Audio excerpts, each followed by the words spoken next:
Do do do, theme song. Do do do, I'm broke so this is my theme song. Do do do, just imagine this is an awesome theme song. Do do, theme song. Left of the box.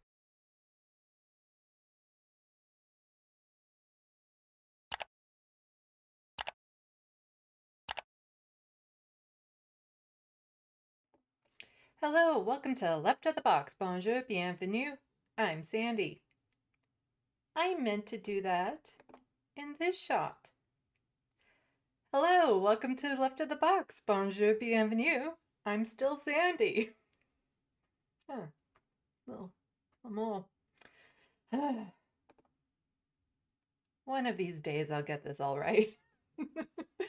Welcome everyone, welcome. Let's see, we have in the chat so far. We have Soul Life, Looney Tunes, Karen, the Morbius Dragon, MIDI Doctors. Hello and welcome everyone. Oh, the Anti-Corporatist just dropped in. I also know a couple Karens and they are wonderful people. I'm just responding to some of the things going on in the chat. People, yeah, it's unfortunate when your name gets attached to something horrible. Like at least my name is spelt a bit differently, so I can usually get out of it that way, but there's been a couple really horrific things attached to the name Sandy. Uh, so, but you know, different spelling, so I can, you know, say that it's not me. Ah. Oh, C3339, oh, yep, 9409. Just stopping by with a friendly hello and to say, love your content. Well, thank you so much for stopping by. I really appreciate it. So I was thinking, starting this stream, the 5 o'clock during the week spot, not gonna work. Because I was just tuning into the surfs and they're still going strong. So I think during the week, I'm going to have to meet into some middle ground, go for 6 o'clock on Wednesdays and Fridays. I think I need to add an extra day because I'm looking at all the things I have on my docket today on things I want to talk about. There's enough for 2 days here, and there's going to be more news in between. So I want to cover all of this stuff because it's interesting stuff and it's good to know. And it's, you know, a lot of it's Canadian, but not all of it's Canadian because I do touch on some issues that is happening down in the States because their politics affect our politics and vice versa, despite them not realizing that. And then there's also just the general social issues and all that sort of stuff. So I'm working on it, but let me know in the chat what you guys think of 6 o'clock on Wednesdays and Fridays, and if you would then want 6 o'clock on Sunday or keep it at 5 o'clock on Sunday. Let me know what you think. Let's see. Karen Bass saying later would be good for me, but I'm 3 hours behind you. Yeah. Yeah, I'm still, I don't want to compete with other leftists I like. So I think 6 o'clock is going to work. Will work a bit better because the surfs might still be going on, but I think they usually then wrap up a lot sooner than they would if I was starting at 5. So then our crossover audience won't be so crossed over at the same time. I don't know, something like that. So an update on my kitty cats because I was tweeting about it because you know, when it rains, it pours, and it's been raining cats. It's just been raining cats. So about a week and a half ago, Lanier developed a bit of a sneeze. Well, it wasn't a bit of a sneeze. It was quite drastic, like just the first couple days just sneezing like crazy. And then about a week after that, Abernathy started to develop the same sneeze. Only Abernathy's eye also went the white part went all red and gross. So I had made an appointment for Abernathy to go to the vet yesterday, but instead I swapped it out and took Abernathy instead because of his eye. And Lanier seems to be pulling through whatever he had. So I'm thinking it's more like they had a cold.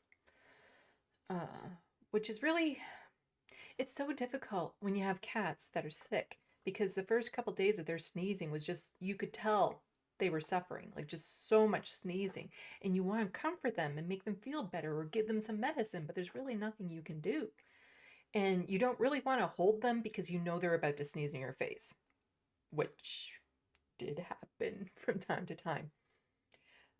So I'm still going to be taking Lanier back into the vet. Well, I'm going to take Lanier back into the vet next week just to make sure it's out of his lungs. And all I can think is, you know, in the past couple weeks, they've replaced the carpeting in the hallway. I've had maintenance people come into my apartment to change the toilet because they were upgrading toilets in the unit. Plus, I needed my water heater replaced, so that was a different day, and more people coming in and out, and some of them saying they had cats and whatnot. And so I'm thinking one of the workers brought in a cat cold virus that those two caught.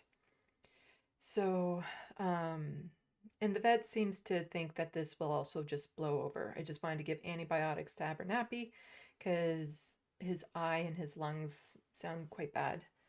And it's going to take a few days. And so that was yesterday. Like the appointment was at 2:30, but it took a long time for him to actually get in. So that's why I postponed yesterday's live stream to today, because by the time I got home, it was already like 4 o'clock. And I'm like, I can't set up for this between now and then. But Abernathy is eating. And if he follows the same pattern as Lanier, then in a few days his energy should be coming back, because Lanier was very lethargic for a few days, like just kind of sick and wanted to curl up and sleep and stuff. Now he's gone absolutely insane. Like he's just so much energy, just bouncing around, just, yeah. But he's still sneezing a bit, so want to make sure it's completely out of his system. And I'll be taking Frodo in, so luckily, since it wasn't an emergency, I was able to get them into the nonprofit vet that's in my area that you have to apply to be part of. So the vet bills that I'm getting for them there, you know, it's still a lot, but it's nowhere near what Frodo's vet bills were, which I'm still trying to pay off. Let's just go to here. Yeah, I'm still trying to pay that off. Got about $650 to go on Frodo's vet bills. He was eating today a fair bit, which is good.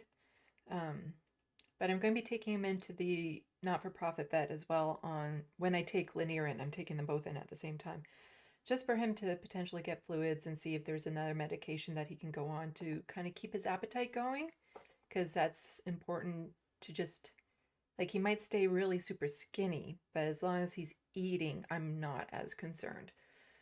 So, yeah. And he has been playing with Lanier, and it's just the cutest thing. It's like pumpkin cats because he's black and white and Lanier is orange. And then Frodo is so much bigger than Lanier, and Frodo will literally like tap him on the head to let him know, okay, we're going to play. It's so cute. So fingers crossed that they all kind of get to like a place of good health. It's just, it's so stressing when like all of your babies are sick at the same time. But if you can help finish paying off Frodo's vet bills, there's a PayPal link in the description box. Plus, if you're Canadian, you can e-transfer to SandeeLovas@gmail.com. Every little bit really does help. Just kind of get that under control, because I figure it's like I've already asked too much, and the vet bills from the not-for-profit vet, you know, I'll find a way myself to cover them.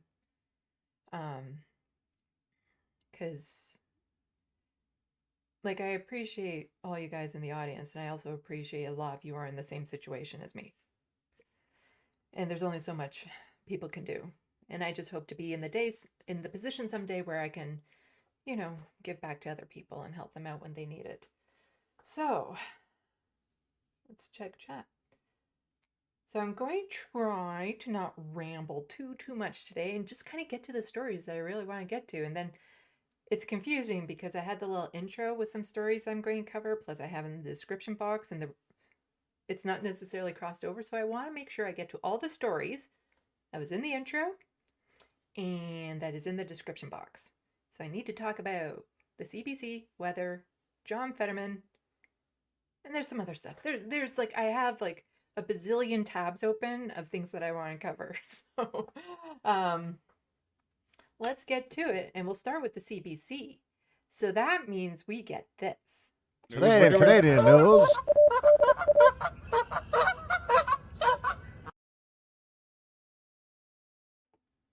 Yes, today in Canadian news. So the CBC in Canada, the Canadian Broadcasting Corporation, says it's cutting 600 jobs and some of its programming. You know, 'tis the season. This usually happens around December.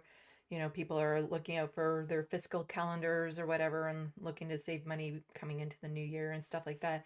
And I just gotta say, like this here, it caught my eye. Man wanted since October, arrested in Hamilton. Gee, I wonder if he was difficult to spot. Just saying.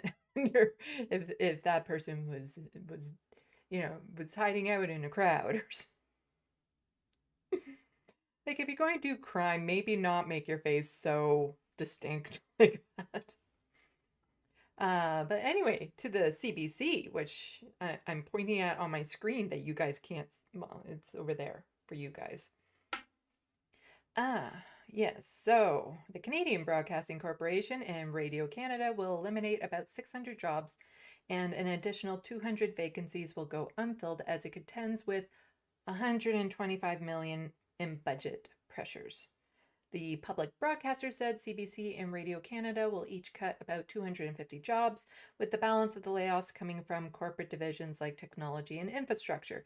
It has also identified about 200 currently vacant positions that will be eliminated. Along with the job cuts, CBC will be reducing its English and French programming budgets, resulting in fewer renewals and acquisitions, new television series, episodes of existing shows, and digital original series. It attributed the cuts to raising production costs, declining television advertising revenue, and fierce competition from the digital giants. At the end of March, CBC had some 6,500 permanent employees, about 2,000 temporary workers, and roughly 760 contract staff. The cuts at CBC come days after the Liberal government suggested it may cap the amount of money the CBC and Radio Canada could get under a $100 million deal Ottawa recently signed with Google. This report by the Canadian Press. So the reason why I kind of wanted to pick up on this is, like, media in general has to find a new way of competing. And the thing is that the Canadian Broadcasting Corporation is a crown corporation, which means that it is at least partially funded by the government to give us news and programming that's geared towards Canadians and stuff of that sort. And this is known because it is actually in their Wikipedia page that they are a crown corporation that serves as the national public broadcaster. So it is known. If you just go here, you can see it's a crown corporation. And I'm saying all of this because the leader of the Conservative Party of Canada, the federal, Pierre Poilievre, is a moron. So a little while ago, he got all up in arms about the CBC. So it says, breaking, CBC officially exposed as government-funded media. Now people know that Trudeau is propaganda, not news. A sign here to save $1 billion and defund the CBC.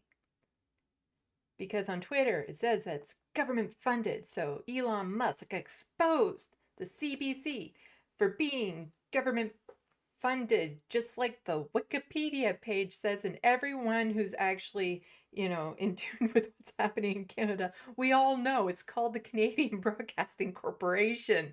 Like, this is not breaking news, but Pierre was making such a big deal about it, and then Jordan Peterson got involved, and some other people got involved, looking like, ooh, it's all government funded, and it's like it always has been, regardless of which government, was looking at it or was in power. And, CBC definitely does have a bias, but it's to the establishment, and both the liberals and conservatives play into the establishment. It's not a one or other thing with those two parties. And so, like part of its revenue does come from, commercials and all that sort of stuff too, but it's becoming harder and harder to compete with all this stuff. And then, the budget cuts from the government cutting what goes there. And it's like CBC, I don't knock it. Like it does serve a purpose. And, it is, I feel it's important to at least have one network that is guaranteed funding through the government to make sure that it's always going to be there. But for Pierre to go off like, ooh, it's government funded, this is just propaganda for the Liberal government, like this is something new, was ridiculous. Like, there's no way a leader of a federal party should be on Twitter making an ass of himself like this. Because this was just, back in April of this year. But what happened with this breaking news was Pierre tweeted this out. CBC says it's broke again and laying off staff. This after they paid $99 million in bonuses to incompetent executives and liberal talking heads. I'll bet none of Trudeau's favorite mouthpieces will be let go. They'll get more bonuses. So now he's getting on CBC's case for partially doing what he was calling for. Because he said in this tweet, defund the CBC. You see, on the left, we say things like defund the police, but he's like, let's defund the CBC. And here he's like, how dare they? And he's using these people as just, pawns in his game. Like, these are real people with jobs and stuff.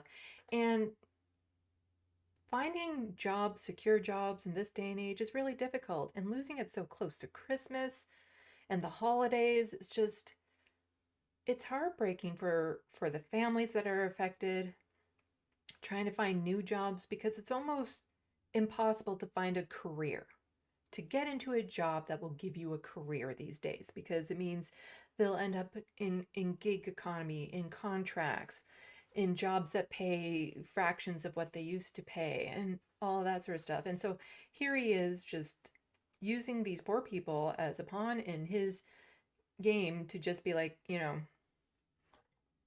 oh no, they're broke again, they're laying off staff, how dare they, like, but they're going to keep Trudeau's people in place or blah, blah, blah. And it's like, well, they are doing partially what you were calling for, because if it was up to Pierre, they would all be gone. And so it's just so sickening that political leaders get away with this bullshit.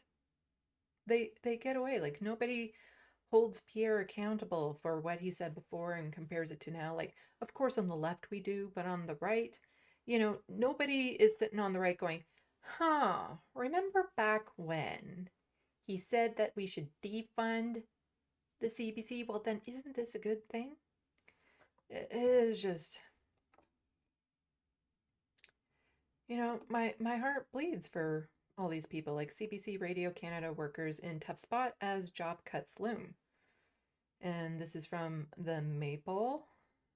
After approximately 3 weeks of bargaining between Canada's public broadcaster and the union representing some 4,000 of its employees, CBC management said it planned to go ahead with job cuts earlier this month. And job cuts at CBC, a fact of life. The looming cuts aren't the first time CBC Radio Canada has faced massive layoffs. Paul, the former executive director for Federal Task Force on Broadcasting Policy, wrote in a 2021 article for the Toronto Star that the CBC's funding in 2019 to 2020 was 696 million less than what it had received from 1984 to 1985 fiscal year. So it's just been dropping.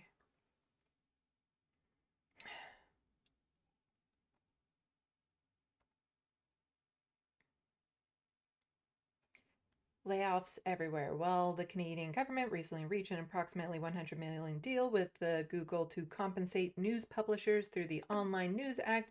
Canada media remains in a state of crisis. And so recently there's some laws passed in Canada and stuff that says places like Facebook, Google, all that sort of stuff, if they're going to share news links, they have to pay. But these are like, this was, of course, made out to sound a lot scarier by the right wing than it actually is. Like, we're talking about website domains that make over 100 million a year. You know, they're then required to pay news organizations a certain amount of money in order to share links and stuff like that, because what happens is they're sharing links and no traffic is actually being diverted to these websites. And so a lot of the advertising, a lot of their funding is being lost because you have these media giants that is just kind of gobbling everything up.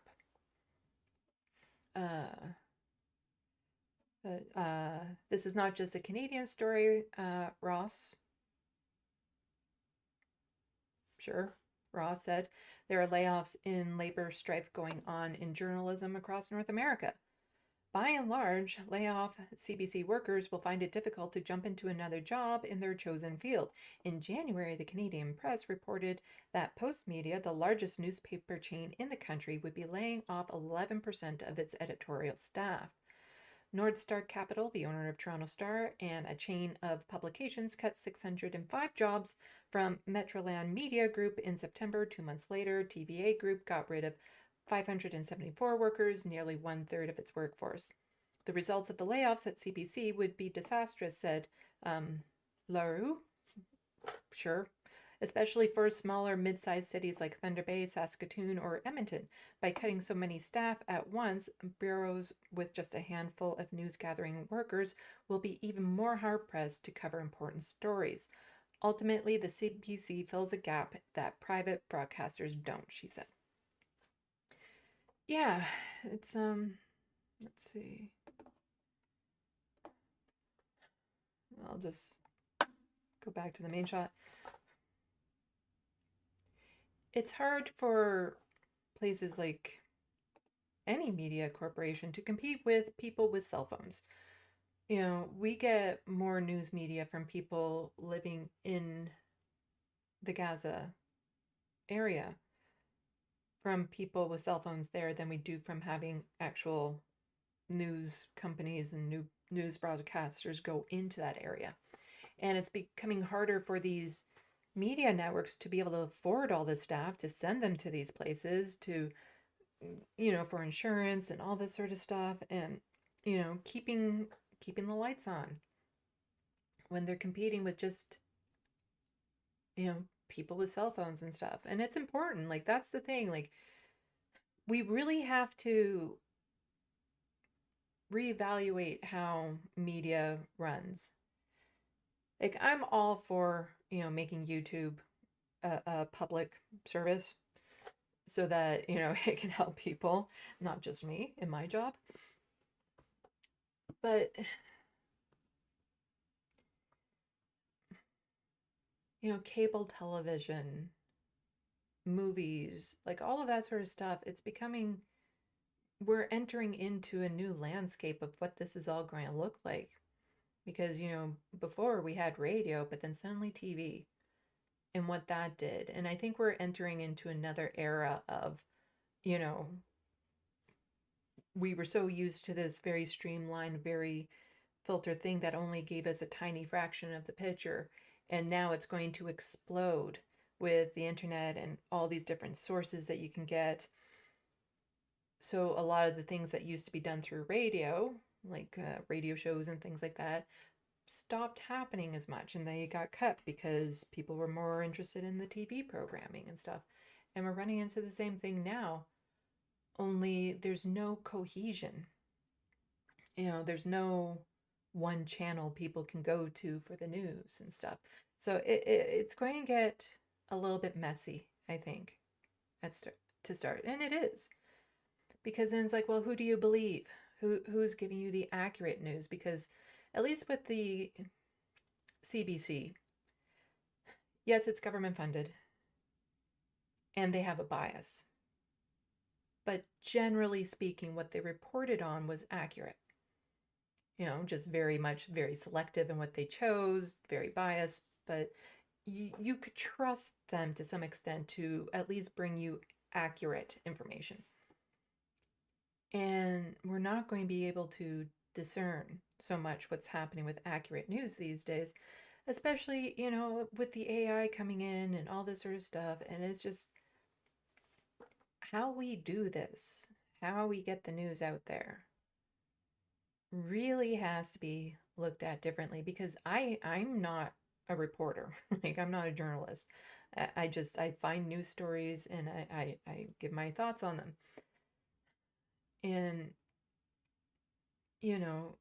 I don't have the money to go around to hire staff and do all that sort of stuff to actually become more like a journalist. And that's why these media companies were important, because they had the people power to do that. So it is going to be very difficult. But what I meant by some of the bias from the CBC. So again, CBC, important to have. Usually it gives us accurate information. However, from The Breach, we have CBC featured more Israelis even as Palestinian casualties rose, data show. Public broadcaster barred employees from sharing outside journalism about Gaza, contradicting CBC's general policy. CBC News The National featured 42% more Israeli voices than Palestinian in its first month of coverage after October 7th. Hamas attack, a comprehensive analysis by The Breach and Toronto Metropolitan University Review of Journalism has found. CBC's flagship broadcast continues to feature more Israeli than Palestinians, even as the death toll in Gaza mounted. It also failed to identify by name more than a quarter of Palestinians and their allies. So, yeah. It is frustrating that there's no such thing as objective news. Not when it's profit motivated like this, and not when they have their biases, because they're all funded by the government, is funded by different corporations and people, and thus then all of this is funded by the same people and stuff, so they tend to be on the same page when it comes to different stories. And it's frustrating because even when you say, like, we need objective news, a lot of people will say, well, you're being biased by telling people the truth, and it's not the case. And it gets so frustrating. Like, who do you believe these days when it comes to news? A lot of people on the right say you can't believe anything that I say, that I'm too biased, and I will admit I am biased. And us on the left will say, well, you can't really believe what they say on the right because they're biased, and they are, but they tend to say they're not. So it is, oh, that's a bit much there. It's going to be a new landscape of media these days. In these next little while, seeing where everything lands will be very interesting. And hopefully there will be a place for the truth when all the pieces fall. Somewhere for the truth to exist. Let's check some chat, shall we? Just want to make sure that was the last that I wanted on that. Yes. And let me know in the comments if you actually want me to link to these stories, because I don't know if people really go down to the description box and click on the links, or you can just look it up by the title you see there on The Breach. or something of that sort. I don't know. I don't know if it's handy or not. Because it's not that I can't do it. It's fairly easy for me to do it. It's just me remembering to do it is more challenging than me actually doing it. Yes, ADHD. Such a term. Well, welcome to everyone else who has popped into chat here. Jeff from Regina, hello. And Heidelbeast, hello. And MK Ultra Watts, hello. And I'm sorry if I don't get to everyone. Abraham Muhammad, Emergency Remedial Truth. I think I said hello to you. I always get so paranoid that once I start saying hello to everyone that I'm going to miss someone and then that person will feel left out. Not saying because it happens to me a lot when I'm in chat with other channels, but you know, sometimes I'm like, oh, they said everyone else's name but mine. No, it's just, you know, I want to make sure everyone is included and everyone, you know, says, it's just, I want everyone to feel welcome here. Let's see. So Looney Tunes 9000, Canada's version of PBS. Yes, probably. Abraham, funny if the right-wing hate machine becomes obsolete, develops a political DDoS technique. Not sure what that means.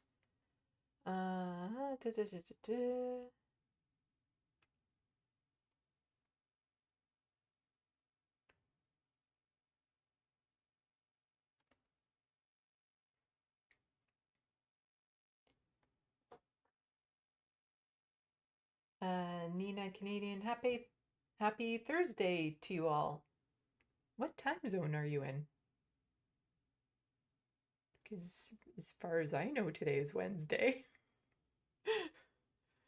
But you say Nina Canadian, and I'm pretty sure even over in Newfoundland, it's still Wednesday, although it's Newfoundland, so you never can tell.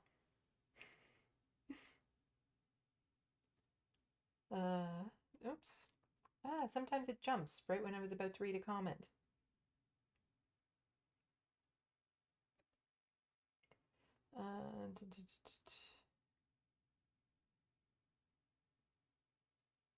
Emergency remedial truth. We're weird and wild and wonderful and we're not wrong. That's a lot of alliteration going on there. I am proud to be a weirdo and you should be too. Yes, I like being a unique snowflake. Was that purposeful, that alliteration in there? All those W's? Lots of wins.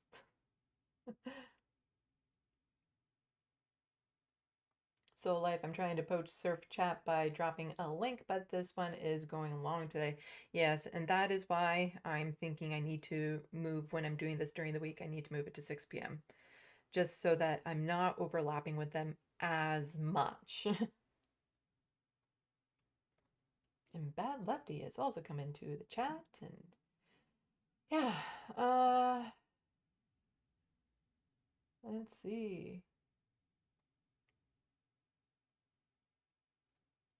Emergency remedial truth. Every source is biased. We have to figure out the bias of each source and compare more than one source, taking bias into account. Yes, there will be things that are true, like facts that you can't dispute. So then it's a matter of,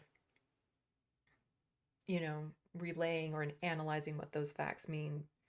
It's just we live in a world these days where people dispute facts, like verifiable, in your face facts, and people will dispute it because it doesn't, you know, it doesn't serve their biases. There's no way that they can spin it to make them look good. Okay, so, oh yeah, I asked if anybody,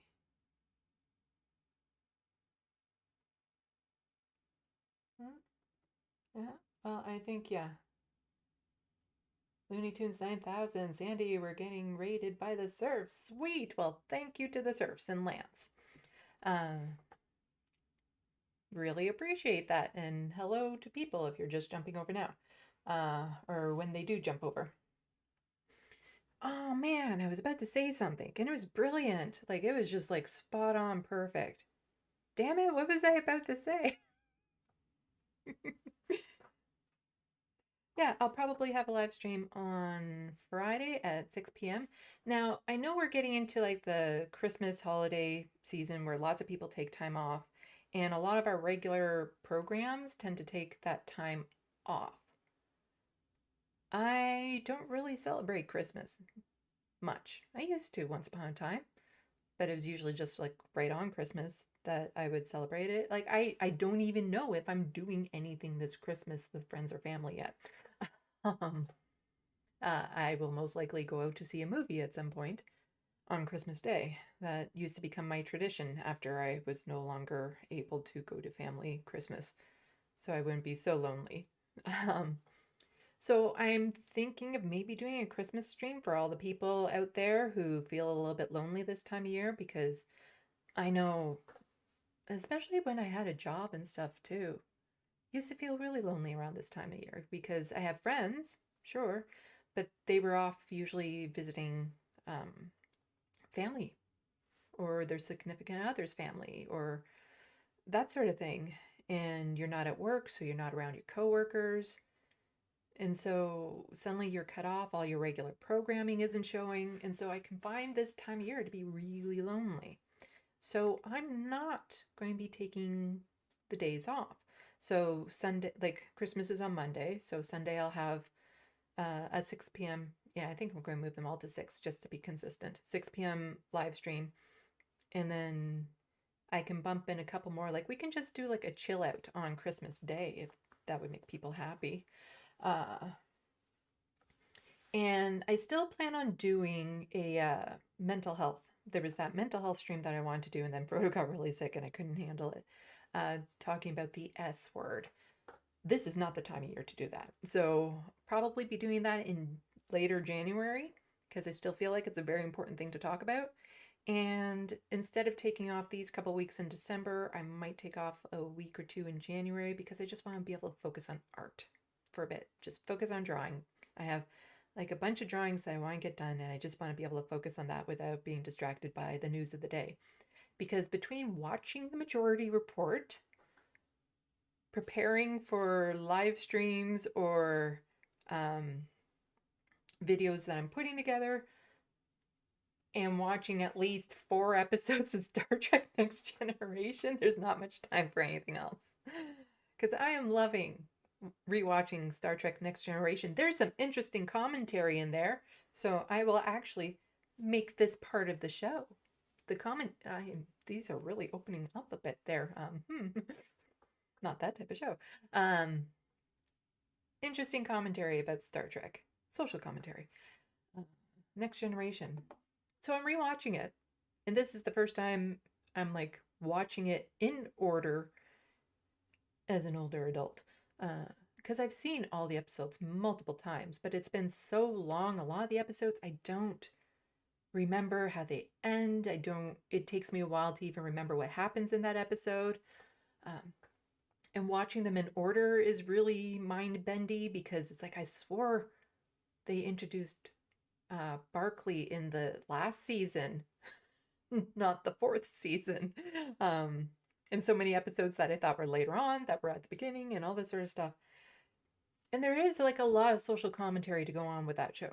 And a lot of it usually does get touched on, but something I've noticed that really has,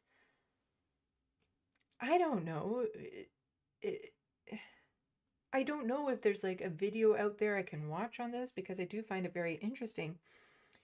And that is the way the men are treated sexually as sexual objects, particularly like Riker and Picard. And I find it fascinating that that's so much part of the culture because and it really does kind of say a lot like towards masculinity and what's expected of men and how they view men, because sexual assault and harassment was played off as a joke whenever it was directed towards Riker and Picard, because you got Luxana Troy in particular definitely crossing the line when it comes to Picard and harassing him. And like, the reason why I'm thinking about this in particular is I watched 2 episodes back to back. Well, they're in order, so that's the order that they came in. And the one episode was an alien wanting to make Picard into a sex slave, followed by an episode where Riker gets raped. And none of this is addressed. And it just kind of blows my mind that this was so well accepted back then that it just gets so unspoken of. So I'll explain what I mean, like the episode. So in the episode with Riker, he's on an alien planet undercover observing them. He gets caught up in a riot, ends up in the hospital. And they don't know about, so this planet doesn't know about aliens or anything yet, because first contact hadn't quite happened yet. They were on the verge of it. And so he ends up in the hospital, and these aliens are like, or the planet, and they're like, well, his organs don't make sense, his fingers don't make sense, this is an alien. Ah, and you know, a ruckus about that starts. And so at one point he wants to break out because he realizes he's in a lot of danger staying there, and he wants to get back to the ship so that he can get help. And a woman comes in, one of the medical staff, and she's like, oh, I can help you escape if you make love to me. And he tries to talk his way past that, and she like absolutely says, I will help you if. So it's like coercion 101. Like, it's just like completely, you do this for me, I will help you escape and save your life, like potentially because he needs to run for his life. And it does end up, like, you don't see it in this series or anything, but it's never addressed. Or the fact, like, everyone treats it like when Luxana is harassing Picard, everyone just treats it like, oh no, roll your eyes, that sort of thing. Whereas it is harassment. Or there was another episode where Data makes a daughter, Lal, and Riker has no idea who Lal is, goes into 10 forward, and Lal saw somebody kissing, so she just reaches over and kisses him. And that's played off as a laugh, as a joke. And it's not seen for what it is, and that's assault. Because I think a lot of it is, especially back in the late 80s and 90s when this was happening, it was almost as if women can't assault men sexually. That's not a thing that happens. Because men want that attention. That's what men want. Or it's no big deal when it happens to men, and it's just a big old joke and stuff. And I think that's, you know, that's part of the whole toxic masculine culture that everyone has just gone so accustomed to, that, you know, a lot of these men who did feel violated when those sorts of things happened didn't feel like they have, and they still don't feel like they have a place to go to talk about it, to even express it. A lot of shame, like there's possibly even a lot of shame that they felt violated, that they shouldn't have felt violated, and that there's something wrong with them if they did. And it's just seeing it so clearly now, looking back, it is, you know, it explains like a lot of different behaviors that I used to see between people that I didn't quite understand. Yeah, it's really, I'm wondering if there is like a video essay on this type of like how the men were actually treated in Star Trek Next Generation when it came to that sort of thing. Because yeah, there's lots of consensual acts going on. There's a lot of times where the men are being aggressively like hitting on the women and stuff, but there's always, like when it comes towards the women, there's always like this understanding of what's happening Like if a man is being aggressive towards a woman there, then is understanding that that's actually part of the plot.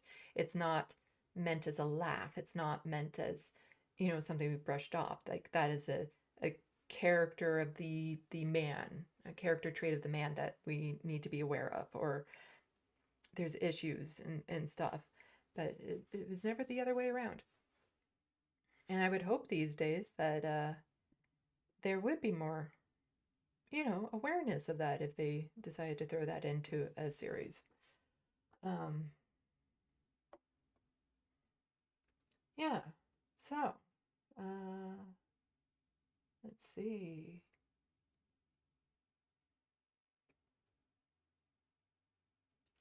Christy said, "Hey y'all, bouncing back and forth from NCC. I see I'm not the only one."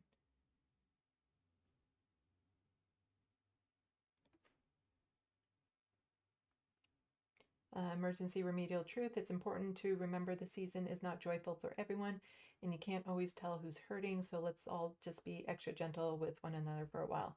A kind word can save a life. Yeah, there's lots of people that the holidays is not a good time. Like the reason why I spend Christmas, or I used to spend Christmas by myself, was I couldn't handle seeing my family. Like I would literally get nightmares before Christmas about having to deal with my family. And at one point, I just realized it was healthier for me to just be alone, to not hang out with them. And that's why I would go to a movie theater on Christmas, because it was one of the few things that was open. And then I got friends, and some Christmases I hang out with friends. And my grandmother was in the long-term care home, and a lot of Christmases I went and spent with her while she was still alive. So there's that. But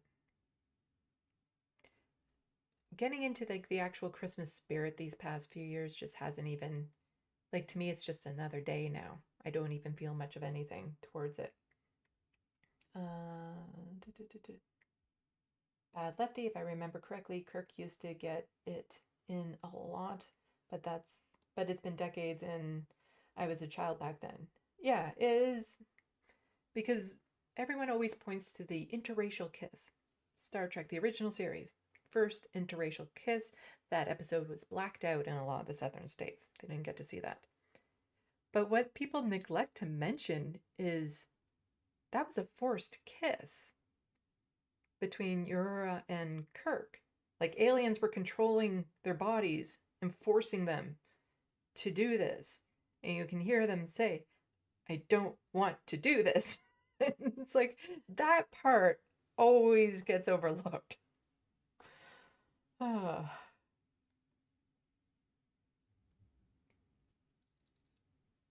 Abraham, come for the politics, stay for Sandy being base as fuck. Well, thank you. I try my best. Yeah. I don't know. Maybe if once I finish going through the series of Star Trek Next Generation, I might try to put together my own analysis of it. But oh, what's her name? She's great for this type of stuff with Star Trek and analysis, and oh, I'm totally blanking on her name.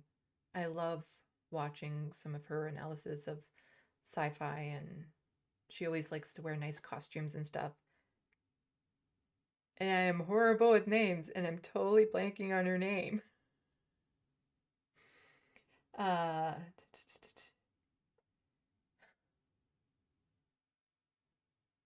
yeah, can't think of her name, but she does amazing analysis of sci-fi stuff, especially when it comes to how it relates to queer and trans people. Like her analysis of the Guardians of the Galaxy 3 series, really good.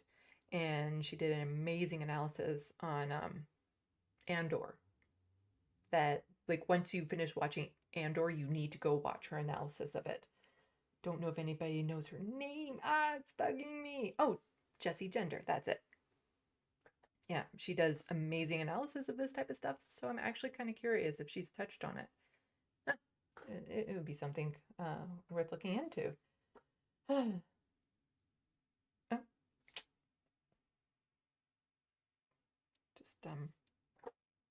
do that.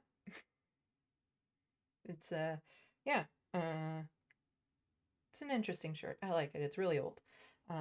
Usually I wear a tank top underneath it, but whatever. Just making it extra special for you guys. I don't know.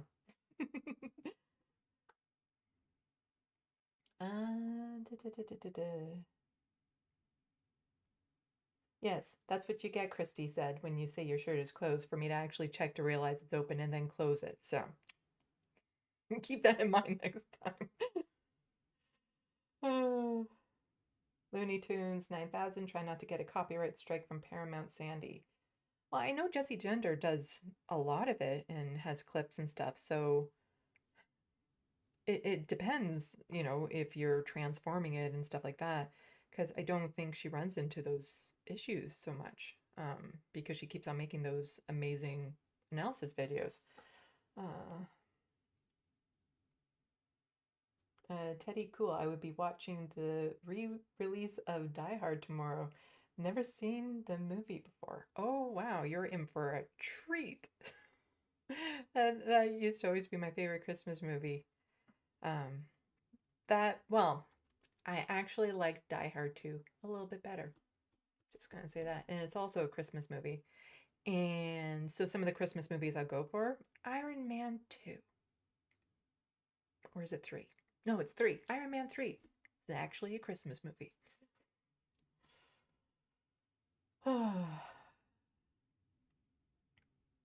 Okay, well, let's get back to actually news. Like I said, I was hoping to get to more stuff, and then I start rambling, and I want to at least get to all the stuff that I put in the description and titles and stuff.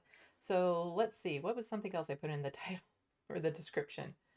So in the description, let's scooch over to the weather, because I know that was in both. So you're thinking, what? We're going to talk about the weather? Yes, we're going to talk about the weather. As soon as I find where these tabs start. Oh, I need to get to that story. Yeah, I am going to be having a stream on Friday because there's no way I'm going to be getting to all these wonderful little stories that I have ready for everyone. Oh, it's over here. Okay. There we go.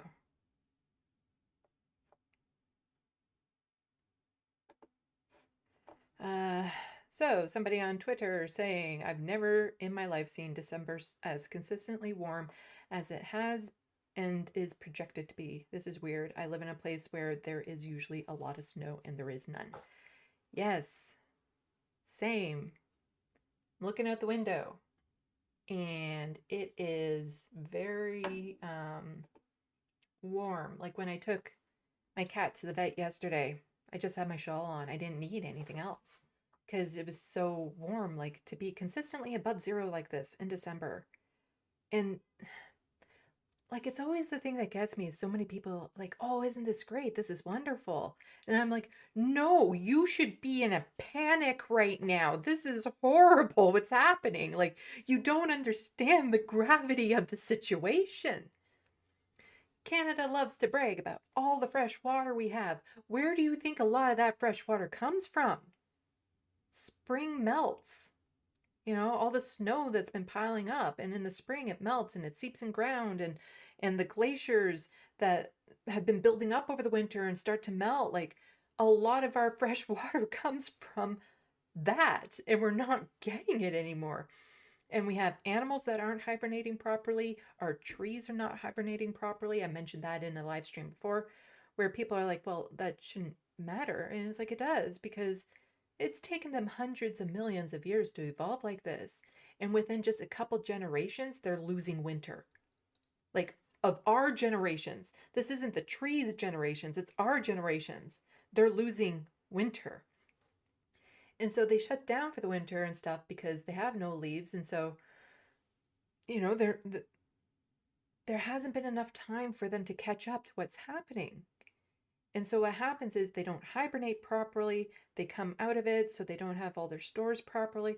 And in the spring and then in the summer, they're not going to be as strong and able to handle the extreme weather events that we keep on getting, the droughts, the sudden downbursts and storms. Like, I've seen so many trees just go away that wasn't happening when I was a kid, not to the extent that it's happening now.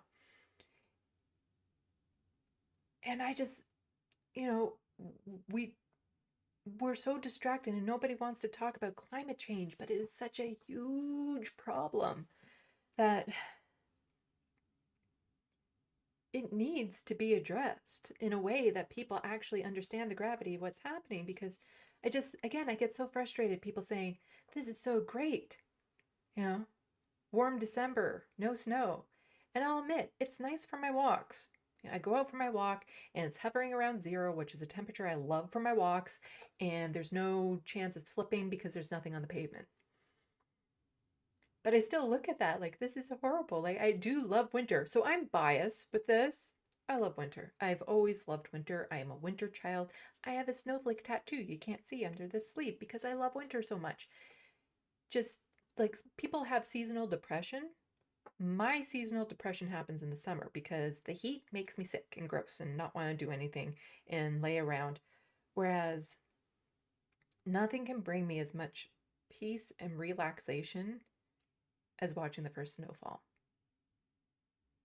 You know, waking up in the morning to see everything covered in white and looking at it. And I remember looking at it as a kid with the street lights still on because it was still dark when I woke up for school and stuff, and thinking it looked like a stage. Like it didn't look real. It looked like a movie set because of how beautiful it was. Or the days when you'd be walking around, there's this type of snowflake where it is like just the glass flake and they're all over each other. And then the sun hits it and it's just, you know, a field of sparkles. You know, all the different types of snow. Loved it. And we are just, in my lifetime, could be seeing an end to winter in my area, which is just devastating. Because if we go here,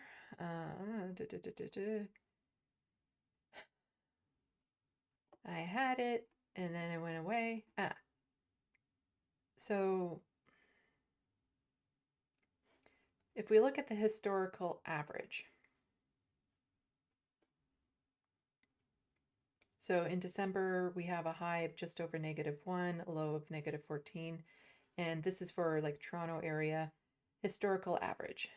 And so for Americans, 0 degrees is freezing. It's when water turns to ice. So from there, you can kind of figure it out. So just over 1 degrees, and then it does tend to get a lot colder in January, February. And this is the historical averages that we've been having. But if we go back to the 14-day forecast, we're verging on double digits at the end of December. Like, this is, you know, December 27th, 9 degrees. People should be freaking out. Like, I always remember at Christmas, I would always hope for a white Christmas, and there was always at least a chance, you know? But it was just like daytime's highs of 5, 7, 7. Like, it shouldn't be increasing at this time of year. And then what's going to happen is the Arctic cell, the winters, the air pressure cell, it's going to go all crazy. It's going to break down. And so what's going to happen is we're going to get these sudden, very vicious cold snaps where, you know, it's 9 degrees today, but then -30 the following day. And you can't prepare for it. It is just horrible because if we go here, drinkable water is more valuable than gold, but those in charge of your existence won't tell you this. And now they want to park nuclear reactors near those freshwater bodies because they need incredible amounts of fresh water to operate safely. It's used in every harm mining. Like, the amount of surface water that is drinkable So somebody here is saying 71% of Earth's surface is water cover, and this sounds like a lot of water, but only 0.12% of Earth's total volume is liquid water. Fresh water in all the lakes and rivers in the planet that one needs to live. 71%, therefore, is a misleading number. So we just have a tiny amount of fresh water. And without winters, without proper winters, that's shrinking.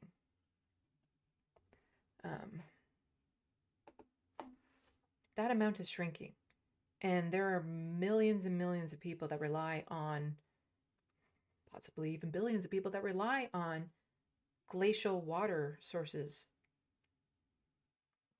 you know, for the snow to melt in the spring to seep into the ground. Like a lot of the rivers and stuff start at glaciers in the mountains, and we're losing all of that, and yet we're still doing these industries that require such a high amount of water that irreparably damages it. Like it's not something that can then be recycled. It's water that is now completely gone out of the system, never to return. And so we keep on having a shrinking amount of fresh water and a growing amount of industry that will take that water and make it into a commodity or use it for industry. And I don't think people realize what's about to happen. You know, like at least I can say I live in Canada, so I have access to fresh water. I get to say that because I'm white. Because a lot of the indigenous communities don't have access to clean drinking water, even though Canada has like the most drinkable water in the world. You make pipelines that take oil, you know, thousands of kilometers across the country, but you can't make a pipeline to bring fresh water up to an indigenous community. It is.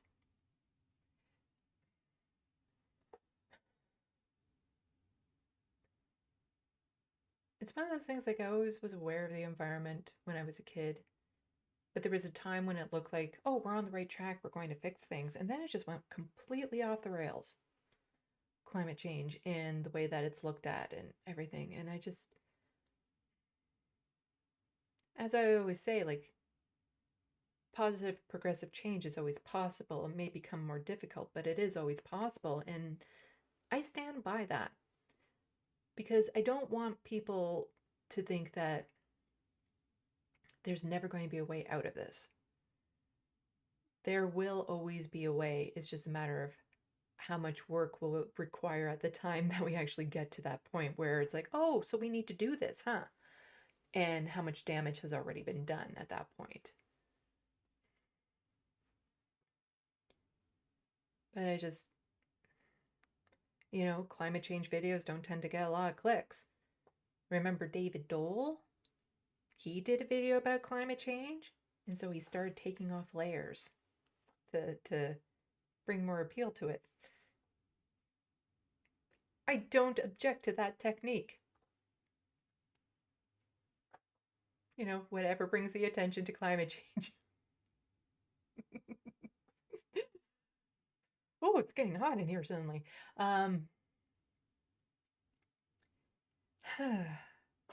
Yeah, like how do you talk about climate change these days without a lot of doom and gloom? Because it's like even the small wins that we get, like the single-use plastic ban has been overturned in Canada.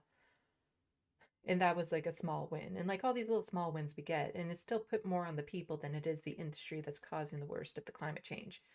And the governments and the war machines, like so much climate change. Because when you hear about the climate change numbers and where it's coming from, what's excluded from those numbers is the amount of damage the military does to the climate.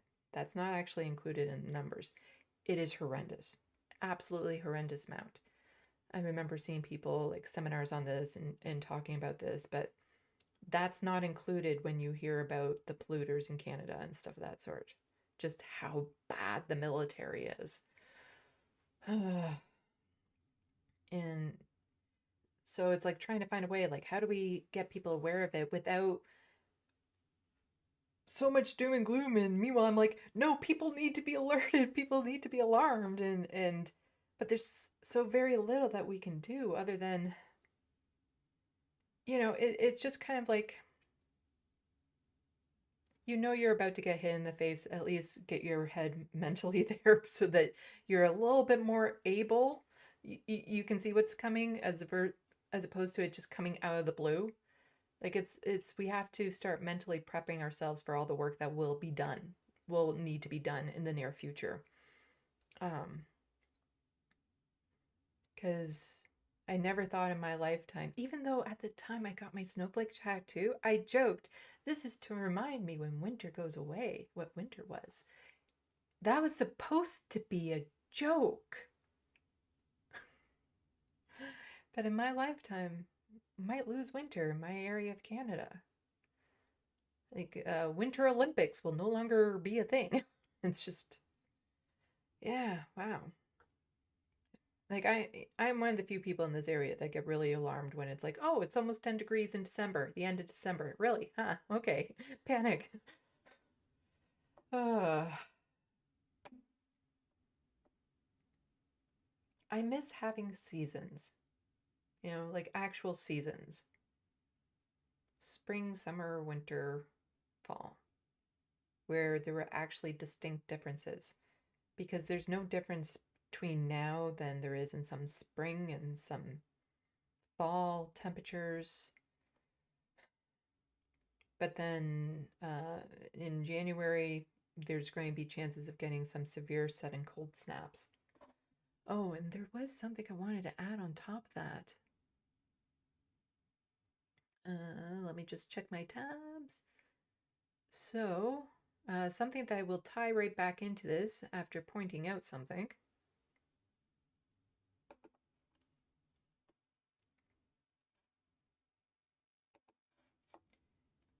Don't worry, you'll see how these are connected in a minute. But this is a ward counselor in Toronto.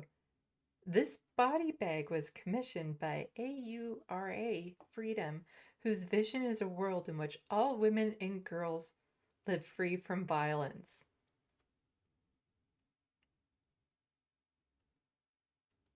Um,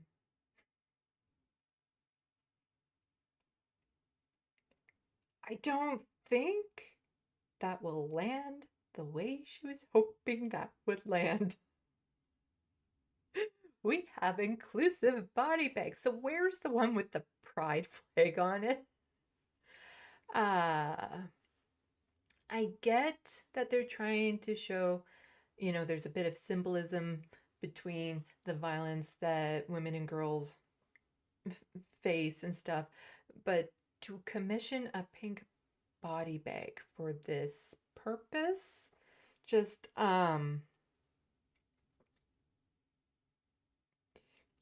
I've been accused of not knowing what's appropriate. And quite often they're right because I'm autistic and that. So when I look at something and I can say without a doubt that was not appropriate, it's wrong. Pink body bag. Yay. That's wow. And to spend money on this to make the city look good. Meanwhile, this is where it gets tied back in. The City of Toronto says it will not be opening up its warming centers tonight as the threshold has not been met. Low temperature of -5 and winter weather event warning, but the wind chill is currently -9 and a winter weather travel advisory is in place. I can't imagine being outside in this brutal weather overnight.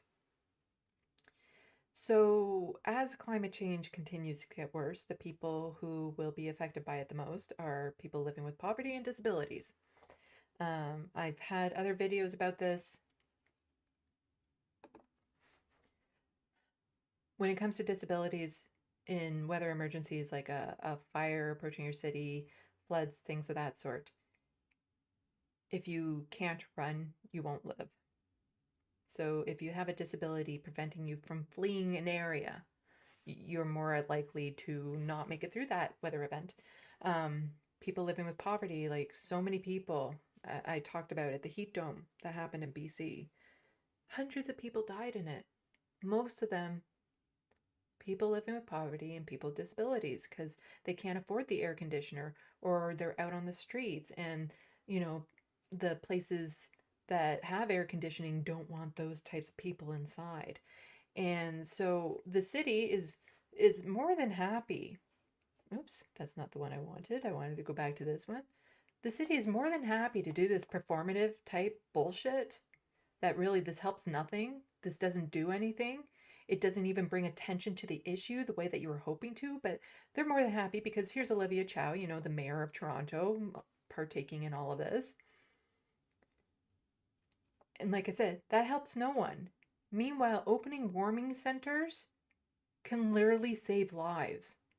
But that that's not performative for enough for them. It doesn't make them look good.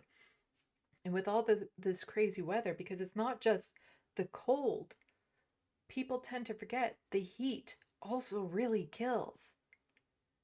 Like the only thing I think of now with this warm December, and that it's, going to be 9 and stuff, is that the unhoused population here has a better chance of surviving.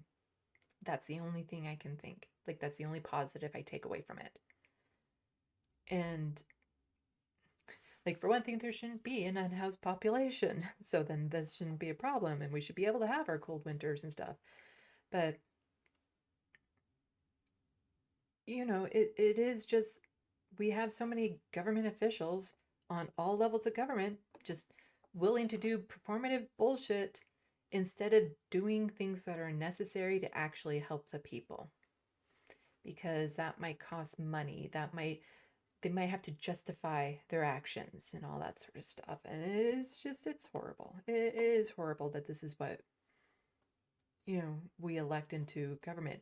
Ooh, and I think I just made that into a good segue into my next story.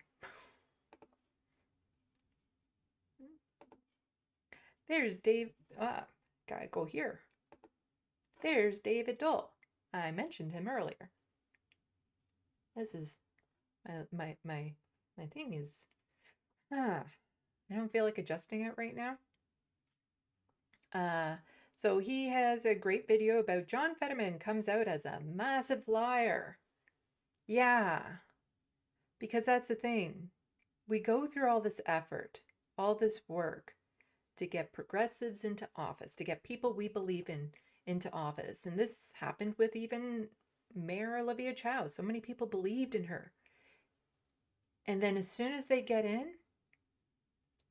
total reversal of what they said. I think I have more tweets about this. So Jackie on Twitter, John Fetterman pretending like he never called himself a progressive is the most embarrassing shit I've ever seen. Yes.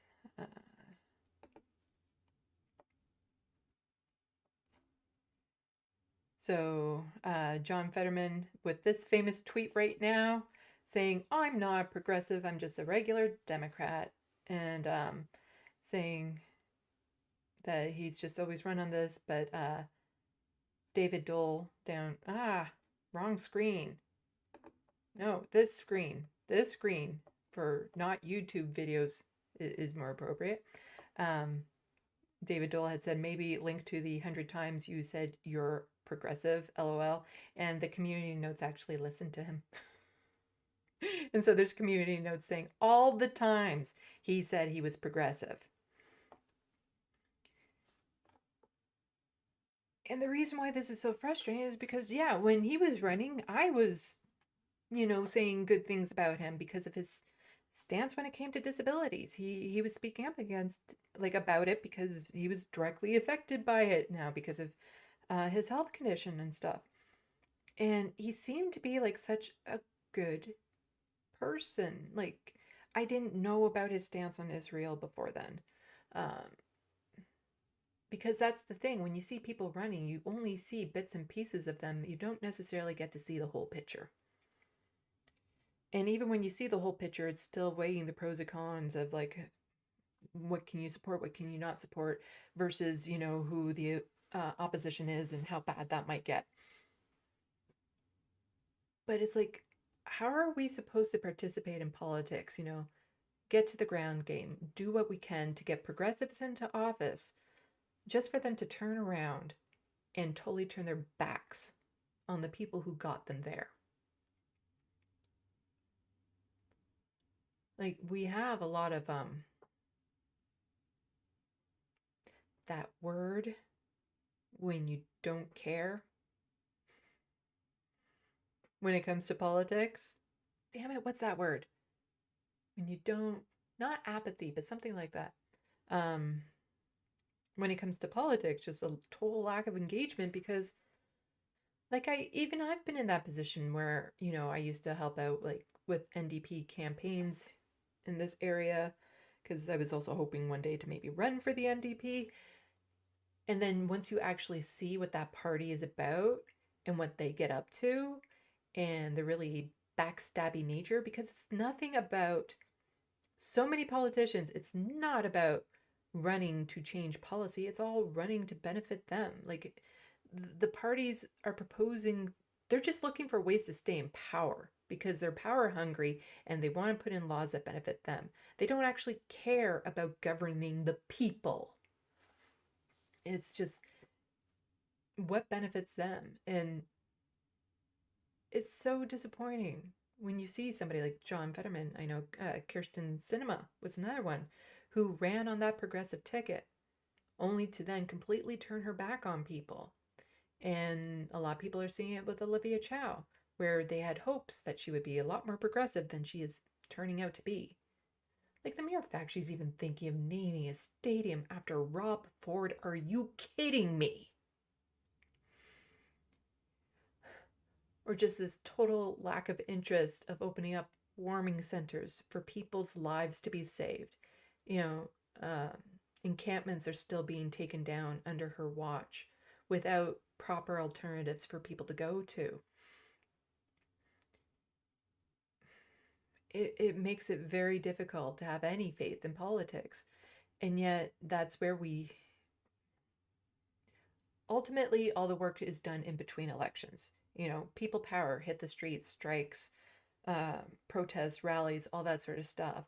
But in the end, we need somebody in office willing to sign off on those politics, you know, willing to sign off on the policies that benefit us. And like we're seeing it right now with all the things with Israel and Gaza, how much is going on and how much pressure it is taking and how much pressure it took for us just to get just for Canada to be like, okay, maybe this isn't a good idea anymore. Like all the work that has to be done. But in the end, we still need the people at the top to be willing to vote with the UN Council saying, yeah, this is bad. What's happening is bad. We still need those people in office. So it is just wild that they're allowed to get away with this. I think there should just simply be a law where politicians are not allowed to lie in campaigns. Just that. They're not allowed to lie in campaigns. They're not allowed to criticize their opponents' policies unless they have their own that they can state. And they're not allowed to lie. Like the fact that politicians are allowed to lie in their campaigns, in their ads, and everything is just the grossest thing possible. Like politics will never succeed if politicians are allowed to blatantly lie about what they plan on doing, about what they are doing, about what's happening. Ah, so frustrating. Let's tuck those away a little bit more. There we go.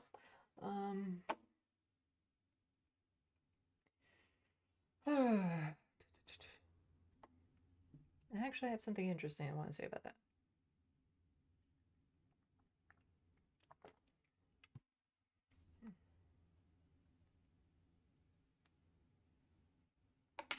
Welcome everyone to my chat and to watching this. My dogs are goth. LOL Sandy. Sure. I have no idea what you're laughing about. I'll take it. Yeah, people seem to like this outfit. Thank you.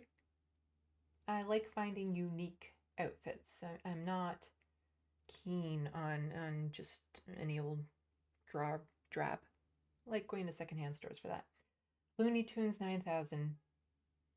It's a sleeping bag? Question mark. No, it's a body bag.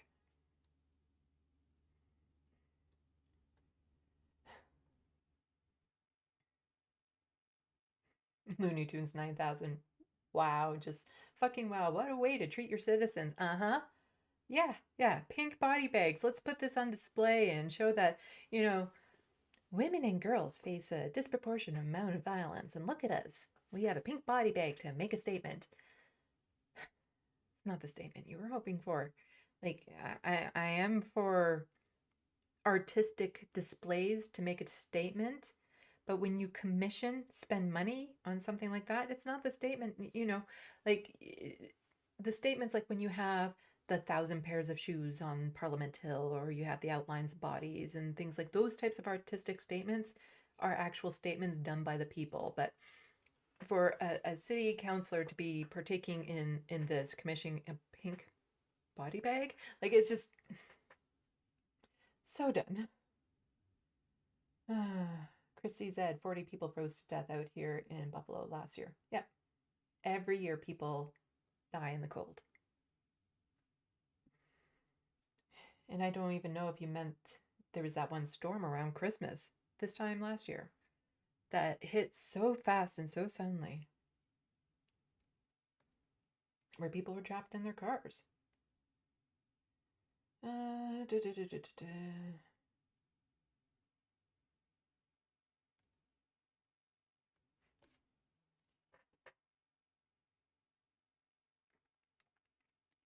Yes, I got gifted some Majority Report merch,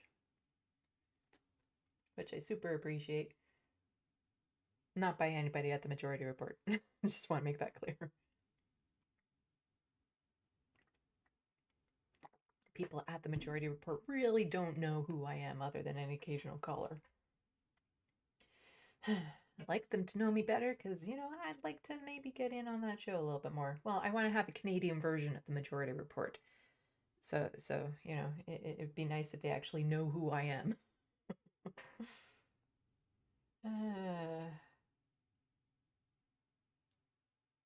Okay, let's see what else I have in the title and in the description. Lots to cover. CBC cutting jobs, got that. Fetterman betraying voters, got that. Weather, got that. Okay, and then I had something in the opening. I was talking about the weather, and there was something else. Darn it, what was it? I will have to quickly do this. Sorry about this. I will just do this. So about the weather. Oh, okay, yes. MP heartbreaks for suffering people she can help was the other thing that I had in my intro. So I should probably get to that. So more of this. Today in Canadian news.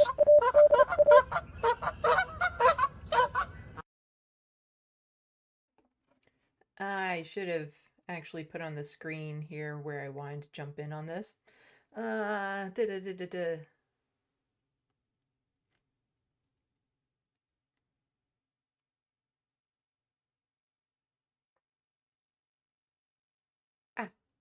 here we go. Oh, this is an actual thing that I have to listen to.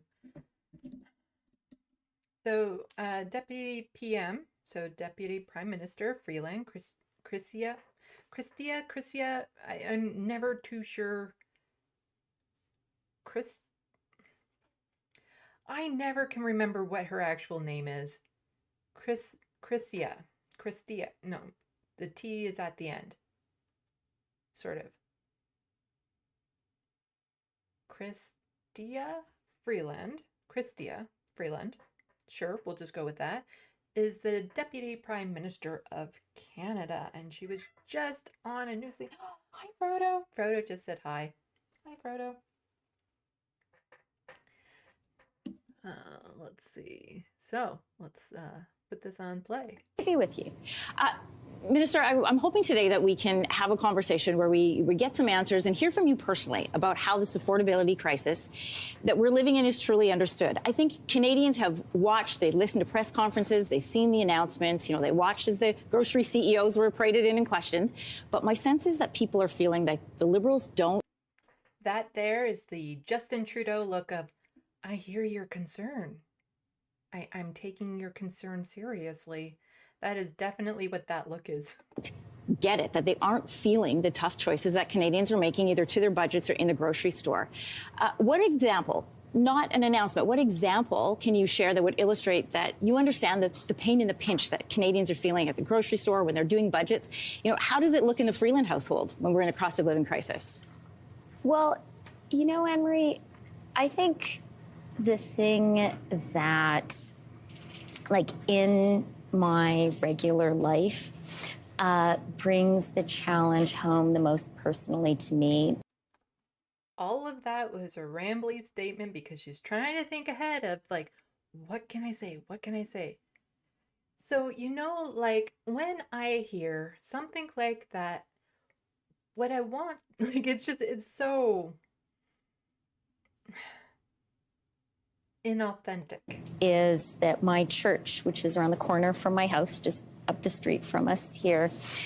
Sorry, that facial reaction was to me saying hi to Frodo because Frodo just walked in the room and meowed at me. And so I'm still always excited whenever I get to see him walking around and stuff because, he's had a lot of health issues. And he's making a lot of noise. And I don't know if you can actually hear him cry. He's right here. Let's see. What's more important, seeing Frodo, my cat, or watching this? He's walking out of the room now. Okay. I'll try not to be distracted by my cat. And we'll get back to this. Let's just back this up a bit. Is that my church, which is around the corner from my house, just up the street from us here, the Church of the Messiah, has a food bank every Wednesday. And the lines have been getting longer. And that... So every Wednesday, this church helps give out food. So if you need food on a day that isn't Wednesday,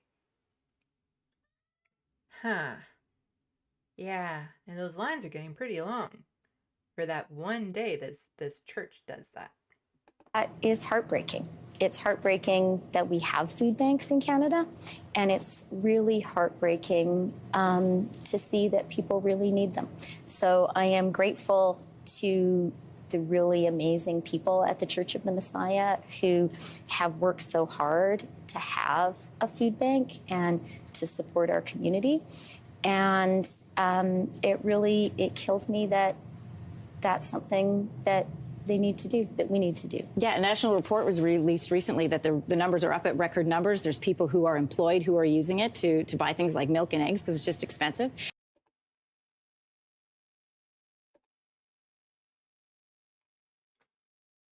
It should not be the responsibility of churches and community organizations to pick up the slack of what the government is supposed to be doing. This type of thing just pisses me off so much. Oh, my heart breaks because I see people on a line waiting for food at a food bank. And yet all these politicians are the same people who will go to these food banks for photo ops this time of year to look at us. Oh, look, give to the food bank. It shouldn't be on us to give to a food bank so that other people have enough to survive. It is just so disgusting that they can sit up in their little castles and say this without any awareness of what they're doing. There should be no food banks in Canada. None. And the fact that we have them is just totally says what this government has in priorities. And to sit there and just be like, oh yeah, my heart, breaks for these plebs having to wait around. Then do something about it. She is in a position where she can actually do something. You know, they can put in policies, they can do more to make life more affordable for people so they don't have to rely on food banks. But instead of doing anything, things just keep on getting worse for people. Grocery prices are just getting so extreme. Every time I go to the grocery store, it's like $100. And that's just for like pitiful amounts of food for me and my cats. And that's it. And yet her heart breaks for all those people. Then do something. That is her job.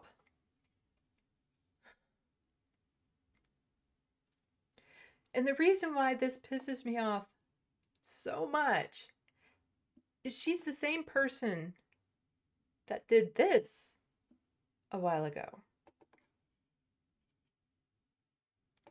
And I think Canadian families are looking really closely at all of their expenses. I personally, as a mother and wife, look carefully at my credit card bill once a month. And last Sunday, I said to the kids, you're older now, you don't want to watch Disney anymore. Let's cut that Disney Plus subscription. So we cut it. It's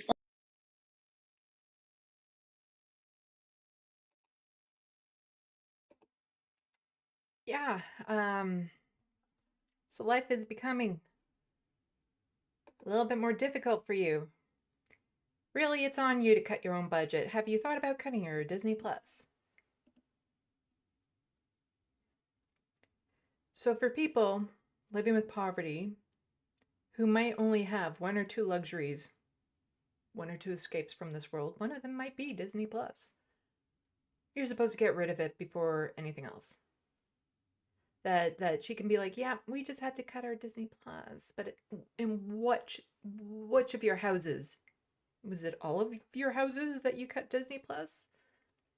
Or was it just one of your houses that you cut Disney Plus?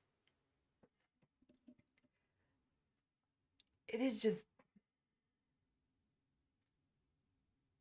the stuck-up nature of all of these 1%er politicians that we have in the Liberal Party, like Justin Trudeau and her and all the rest of them, be like, yeah, it's on you guys to rearrange your budget. You know, you have to make, you know, less amount of money cover more things, and that's on you. You know, food banks and all that sort of stuff. Just absolutely pisses me off that these are the people that are in our office. And so from the breakdown, they said over 1/5 of Albertans face food insecurity. We're the third most insecure in Canada, probably just need more law enforcement. Yes, because a lot of our money will go to, you know, cops and things of that sort. Instead of things where, you know, people actually need to survive. There's also the fact that 20% of the population doesn't get enough food. This is Canada. You know, we're a wealthy nation. We have enough money to send hundreds of millions over to Israel and help with that horror. But to make sure that the citizens of this country have enough to eat, 1 in 5. 1 in 5 Canadians are food insecure. Vast majority of those people most likely living with disabilities.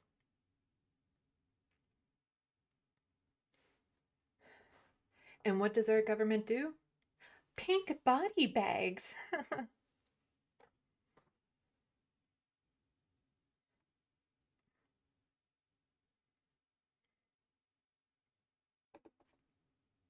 Yeah, Deputy Prime Minister of Canada. So basically, she takes on the role of the Prime Minister when he's not available on the House floor. She kind of answers questions and stuff on his behalf.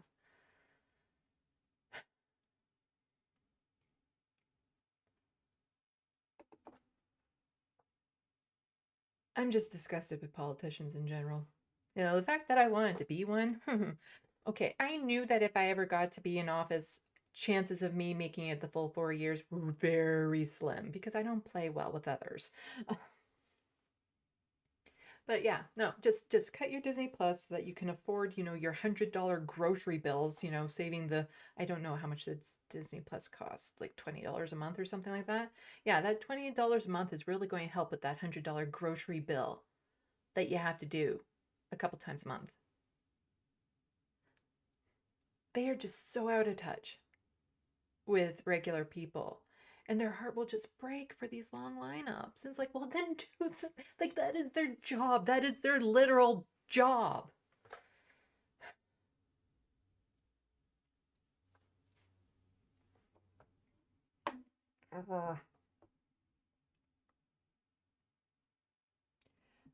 Eris Azul, the food banks I've been to give rotten food. I don't know what they're like up north. Up north, you'd be lucky if there are food banks because it requires donations and stuff. Like, that's the thing about food banks that people don't realize. I've had to rely on food banks before. Every food bank is different because it's not, again, it's community organizations and stuff that are running these things. There's no um, standards for what a food bank is. So different food banks will have different rules. Because one of them that I was in, you had to volunteer 4 hours a month, which may seem like nothing, but when your disability includes mental health, which makes going out in public and being around strangers virtually impossible, that's a very difficult thing to do. And so some food banks will only allow you one hamper a month. Some food banks will do this and that and the other thing. Food banks will have like, here's the mystery canned food shelf. You're allowed one of these mystery cans because the labels have come off, so we don't even know what's in there.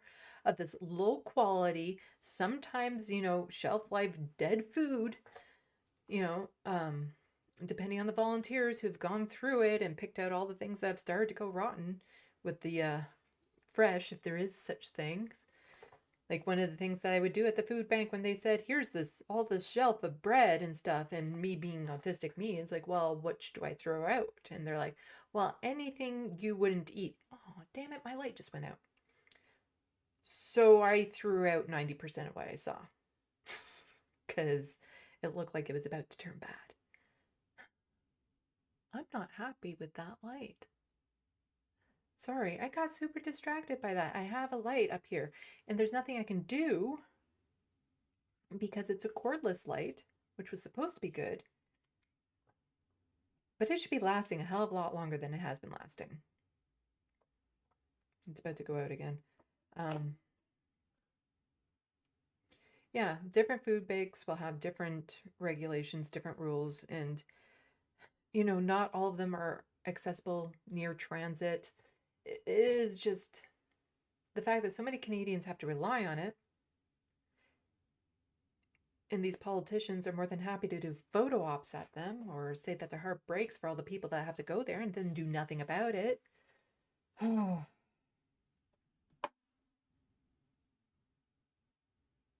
Bad Lefty, I don't know about you, but I don't bother eating on the other 6 days of the week. Yeah, it is because like not everyone can use transit or get around easily. So then when you have to go to like 6 different food banks in a month, how are you supposed to do that?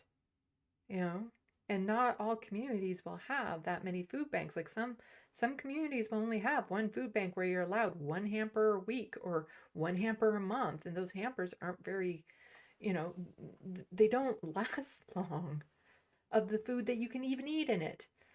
Because some people have dietary restrictions for whatever reason. And, I know some people who don't have their own fridge.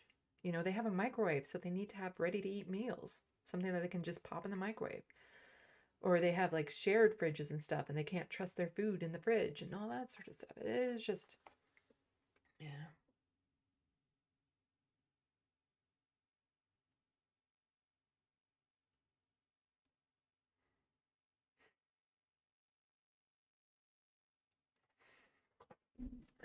I might have to return that light. Not happy with it at all. I'll have to read the manual on it again because it should be lasting a lot longer because this happened when I was filming the video that I posted about my time at Rebel HQ. And so the video is 45 minutes long. It took me 4.5 hours to film, and halfway through it, the light went out, and it takes like hours to charge. So I wasn't able to get that light back on, which was super frustrating to have that done halfway during the shoot, just like it's frustrating right now. It could go off closer to the end, and I wouldn't be so upset.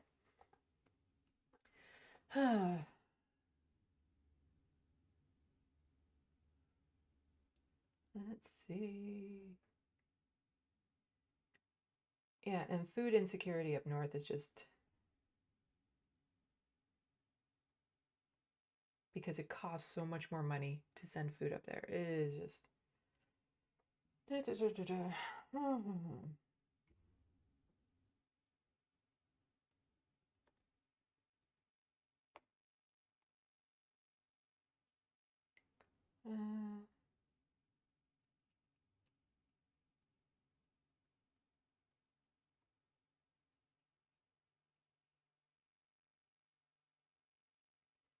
Eris Azul, yeah, I got food poisoning a couple months ago from canned pork. I'd rather starve most days, but yeah, autistic food issues don't help. My daughter won't even eat anything but the bread. Yeah, what if you need things that are gluten-free, things that are low sodium? What if you're diabetic? Like, there's so much. Okay, where are we for time? So 6:40. I'm trying to keep these around 2 hours, so I have longer stories there. And like I said, I have so much that I want to cover. I'm going to be doing a Friday live stream at 6 p.m. You know, providing everything is okay, because I've mentioned before, if something happens to my cat suddenly, then I probably won't be in the mood to do a live stream later on that night. But there's some stories about reproductive rights I want to get to. It's more about like, here's information on how to stand up to anti-choicers and stuff. Just really good information to have.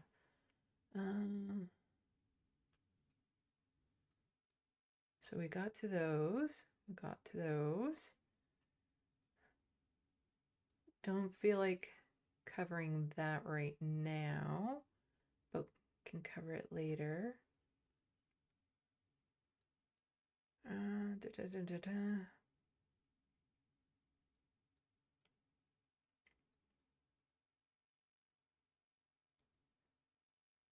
Let's see. This was talked about today. Let's get to this.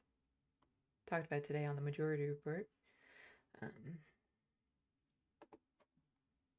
Yeah, retail group retracts startling claim about organized shoplifting. The National Retail Freedom had said that nearly half of the industry's 94.5 billion in missing merchandise in 2021 was the result of organized theft. It was likely closer to 5%, experts say. So yeah.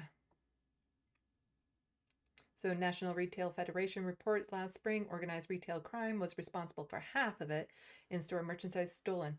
I fell for it. In fact, about 5%, and in most of major cities, shoplifting incidents have fallen 7% since 2019. Huge, important retraction. I'm, you know, I haven't been watching TYT all that much lately. I'm sure Anna has covered this, right? She's talked about it. Her and Jank have mentioned this, that those numbers were wrong, that this isn't the issue that they thought it was. They've covered this. I'm sure they have. They're the home of progressives. They've covered this. I'm sure they have.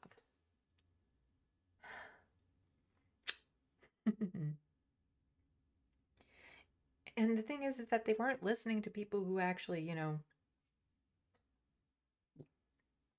other people's experiences, because it is just so frustrating. I remember watching a segment back when I was still watching segments of TYT, and Jank was all upset that toothpaste had to be locked up. It was just so inconvenient for him Toothpaste and toothbrushes is one of the few things people with poverty can do to prevent massive health issues and dental bills. And they're locking up toothpaste. They're not stealing toothpaste for the hell of it. They're not stealing toothpaste to resell it. And even if they did somehow manage to steal enough toothpaste that they can turn it over for some money, they're spending that money on things that they need to survive. Like, just this idea that organized crime was responsible for retail theft is absurd. Like, anyone who would fall for that. There's so many easier ways to steal merchandise without actually going through the stores. It's just... I used to work at the head office of a retail company, and so I also know that there's a margin there for theft, that it's to be expected. Of course, you don't want it, but there are margins there. And it turns out that them saying that this organized retail crime was responsible for all this, and that's why they had to shut down stores, it turns out that was just a blatant lie. That those stores were simply stores that were underperforming. And this sounded better than saying stores are underperforming. It's like, oh no, we had to close them because of all the theft. Versus, yeah, our stores aren't that popular anymore, and we don't really want to tell the public that, we're not getting enough foot traffic there, and maybe our brands are dying, but we don't want to let the public in on that. So we'll just say people are stealing our stuff. They want it so much, they're stealing our stuff. Like, what are people supposed to do anyway? Like, there's not enough food banks to go around. Grocery prices are unreasonable. Are they just supposed to starve? Like, what else are people supposed to do? Would you rather they break into people's homes to raid their fridges? Like, they're giving us no other alternatives. Like, I definitely fall into that camp. If you see someone stealing something, no, you didn't. Because people are just getting more and more desperate. And you have these retail companies lying about, why they're closing stores and all this. Like, really, organized retail crime.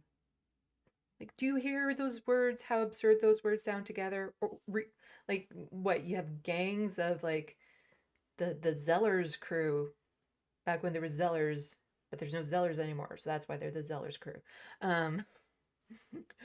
Or the I'm just trying to think of, like, really ridiculous gang names related to retail. Supply Chain Command. Like, it's just... Organized crime actually goes to where the money is, and that's more like drugs and weapons and all that sort of stuff. That's where they make their money. It's not from stealing things from a Target and reselling it. There's other ways of stealing stuff, like from big box stores and stuff, that doesn't require them actually going into the store. Like, it's just... But some people like to sit up on their high horse and say, shame on people, tisk tisk, for doing that. They have to lock away toothpaste. That's a real inconvenience for me. But you know what's really inconvenient? People who get, infections in their jaw. That actually can lead to heart issues. Loss of teeth. Because they can't get toothpaste because they can't afford it. But no, people are just stealing from these stores because they have nothing better to do. And it's like, those people who have nothing better to do to steal stuff, I've seen them.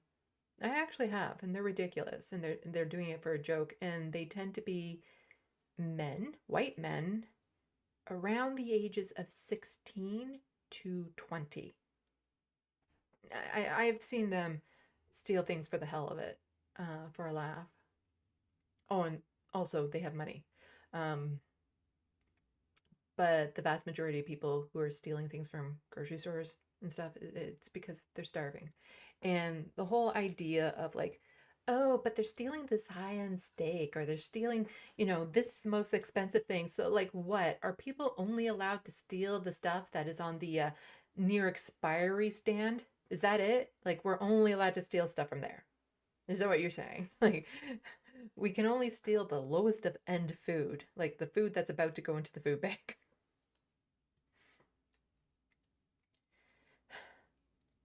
But if anyone knows of, Jake and Anna covering this story to be like, you know what, our bad. We correct the record when the record shows we're wrong. They've claimed to do that all the time. If anybody has a link to that, I'd appreciate it. Not gonna hold my breath. But yeah, it's just they did a good job covering it today on the Majority Report, because they've also been in debates with people who again are saying like crime is all out of control and things of that sort. But there's like a social economic reason why there is crime and all of this sort of stuff that's never really addressed by the people in power. And I just like, how is this supposed to feel like a community? Because in my grocery store, the closest grocery store to me now has put up rails on the inside. So you have to push your cart through, but it's only a one-way entry type thing. And the only other way is the way out by the security guards and stuff like that. This doesn't feel like a community anymore. Like, they're spending so much money on preventing people from stealing food versus, maybe making food available, like affordable. But nope, they'd rather, you know, renovate their store to make it harder for people to steal food by putting up these gates and barriers and things of that sort, and have security guards. Like, what does that say about society when grocery stores are given security guards to make sure people aren't stealing food? What does that say about society that we've gotten to that point?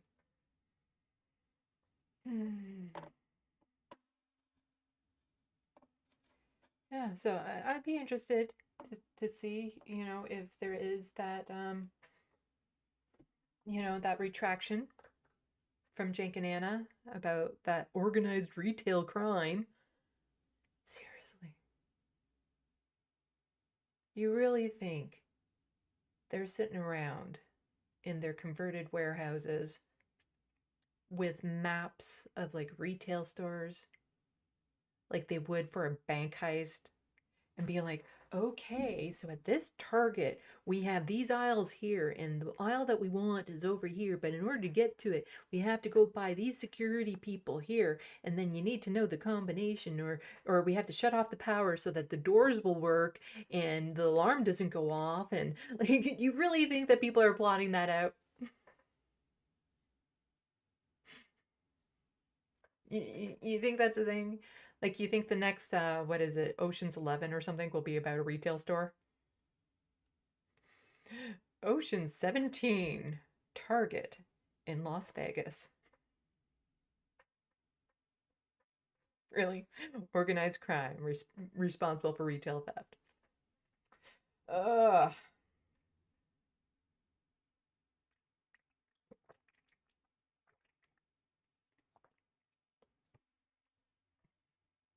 Yeah, because when it comes to supply chain, there are much more vulnerable areas to hit with a lot more payoff. Um,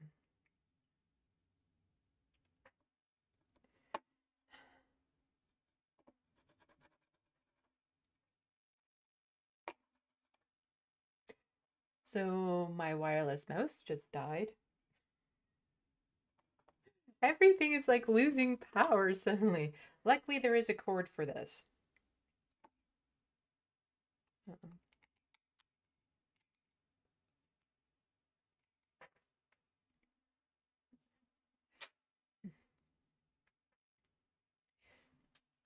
You see, they get powered up by UPS, and so the mouse still works because the cord, yeah, so I can get the mouse to work. But the light that I have up on the stand, the place that you would put the UPS, the other end of the UPS into, is actually the part that screws onto the tripod. brilliant design so that if it goes out during a broadcast, there's nowhere for you to plug it in and still have it up on a stand. It would have made more sense if they had the power port in a different location than that. Well, at least my mouse is working now.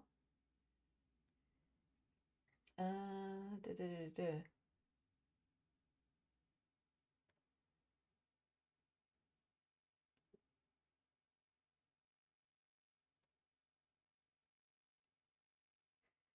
Looney Tunes 9000, any TYT fanboy in this chat is permanently banned. Don't go overboard. We want to convert them. You know? If you're here and you're a TYT fan, we want to educate you on reasons why you should not be supporting that network. I'd start by watching the video I made about my time at Rebel HQ.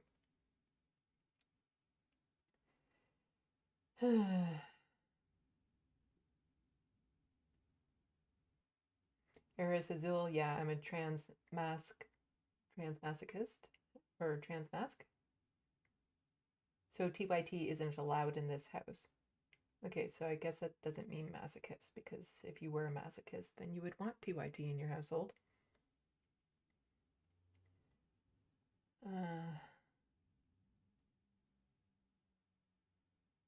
James Fox, TP sales went through the roof due to paranoia hysteria. Yeah. That's the thing, like, prices can fluctuate for no good reason. Other, like, what are people supposed to do? My dogs are goth. Sellers is back, Sandy. Are they actually back? I don't know. Not in my area. We keep on losing all these, like, box department stores. Like, it's to the point now where Dollarama is basically a department store. Because it has, like, clothing and hair products and food and, like, all this stuff that you would normally see in, like, these big box department stores. But, now it's Dollarama. Bad Lefty, Proud Boys, Mall Edition. Yeah, I would love to see that movie of, like, Ocean 17 breaking into the Target to steal that merchandise. They could make, like, $1,000 selling it on the street. And then use that to buy groceries.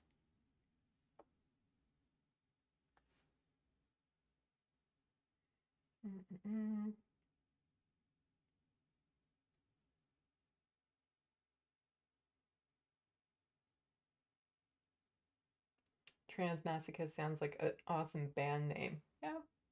Oh, I'm transmasculine. Okay. My brain went somewhere else.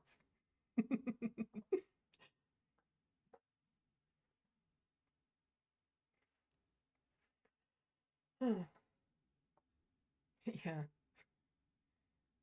If you're a masochist, put TYT on at your home. Oh. My dogs are goth. Inside some of the Bay stores at LeftoftheBox. It's not the same though. Yeah. There used to be this store in Toronto. Oh, what was it called? It was like a landmark, practically, department store. Darn it, what was it called? I forget, but when I was living in Toronto, I went in there one time and it was near closing time and I had to use the washrooms. And the washrooms there were not in the best of conditions to begin with. And so I'm in there using the washroom and all of a sudden all the lights went out because they were closing. And I guess lights were turned off somewhere, nowhere even near there because they didn't hear me call out. And I was sitting on the toilet when that happened and it went pitch black. And I'm like, what the hell is happening? And I had to like try to find my way to the sink and stuff and get out of there and be like, no, don't lock me in. I don't want to be part of that movie. No, it's not Eaton's. It was, darn it. It was like, it was named after somebody, I think. Oh, come on. There has to be somebody in Toronto that definitely knows what this is. Because I know Sam's Recommend was one along the same vein of trade landmark. And it was like a big, unique department store. It wasn't a chain department store. Come on, somebody has to. Toronto is the center of Canada, people. Everyone should know this. It's going to bug me though. That's the thing.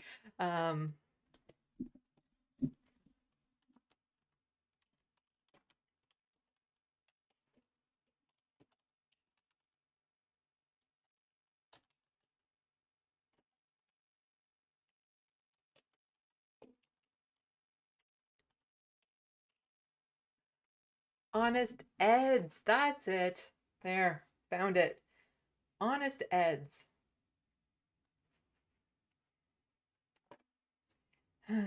That was going to bug me if I didn't get that. Honest Eds. Yeah. My dogs are goth. I'm on the other side, Canada. That is no excuse. Okay, let's see. I'm going to see if I have like one-off stories. Like basically it's based on one tweet or one article. See if there's anything that kind of gets me going with that. And then if not, then can start wrapping things up.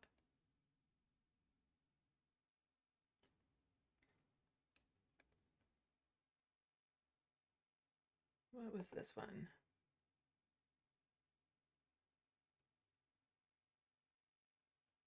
Is that connected to this one? I don't want to end this with this. Okay. Yeah, well, I'd say I want to keep these around 2 hours, so me even just looking for another story to cover right now would not be ideal. But like I said, I still have tons to go over, so we can have a live stream Friday at 6 o'clock. And I think I am going to be moving my streams to 6 so that there isn't as much overlap with the surfs.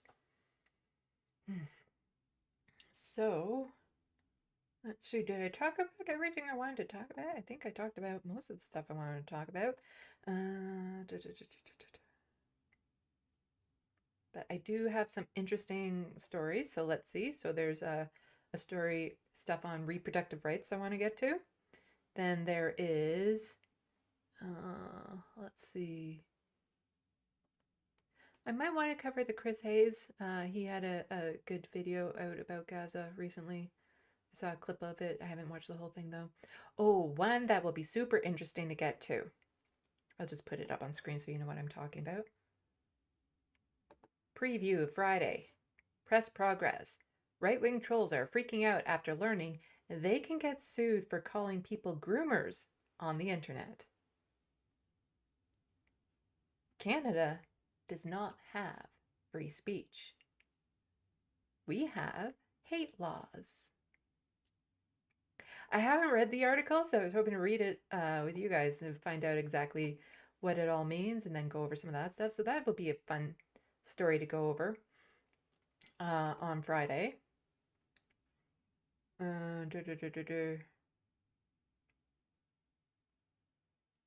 we have that on Friday, and then, yeah, I think I can do a bunch of like one-off stories too.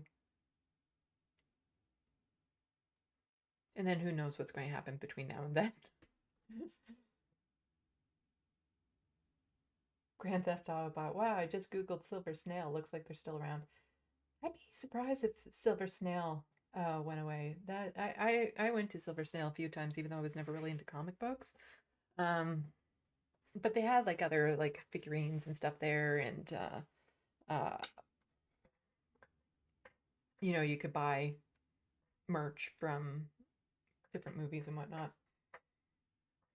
And I just really like the vibe of that store. If Letterhack ever goes to Toronto, I'll have to tell him he has to go there.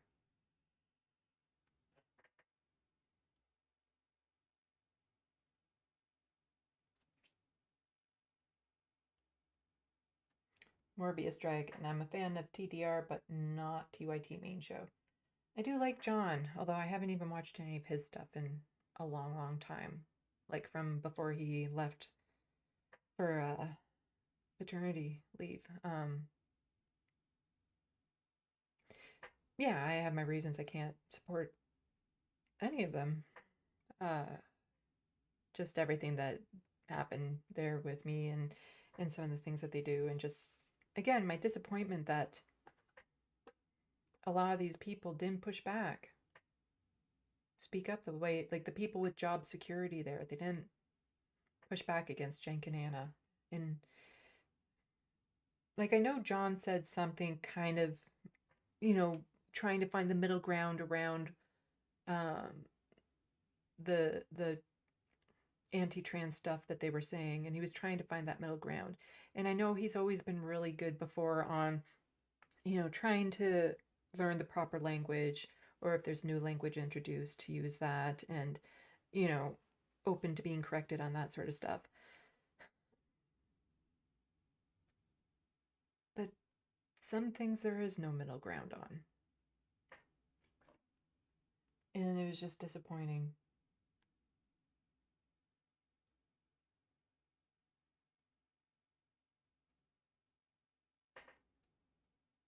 My dogs are goth.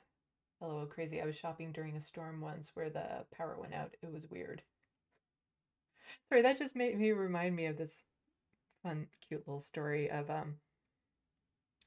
my friend had just bought a house, and I was going over to help him do some setup and stuff in there. And so I was picking up a pizza on the way there for us to eat. And I get into the little pizza place, and I order the pizza, but they're like, oh, we can't, we can only accept cash right now. Power's gone out, that sort of thing.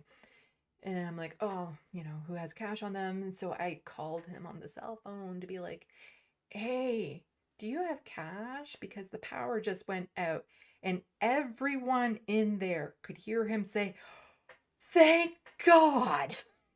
Because what had happened was he was messing around with some of the settings in like a fuse box or something like that. And as soon as he hit a button, the power had gone out. And he thought that he had just like destroyed the power in his house. And it just happened. It was a coincidence that there was a slight power outage in that area. Sorry, it's just a funny story that I remember for yeah, my brain connects stories. But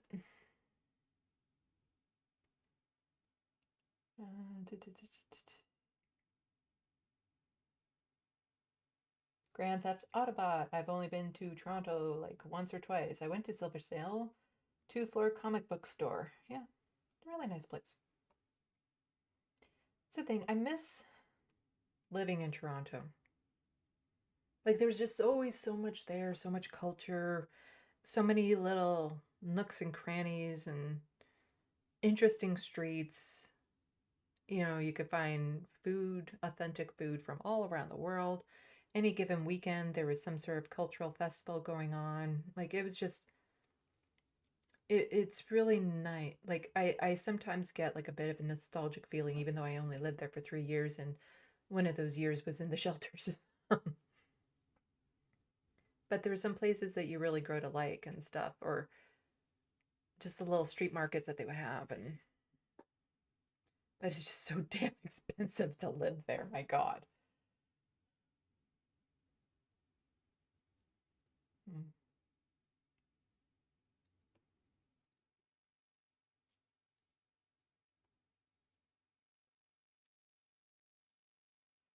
Let's see.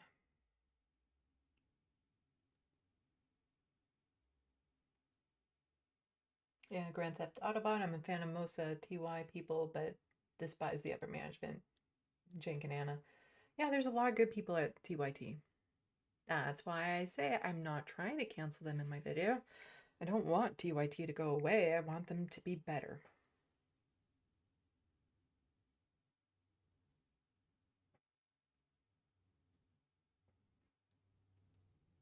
Yeah, the comments on the news story were so sad. Mega idiots. Eris, I don't know what you're talking about. That's the thing about trying to read things from chat.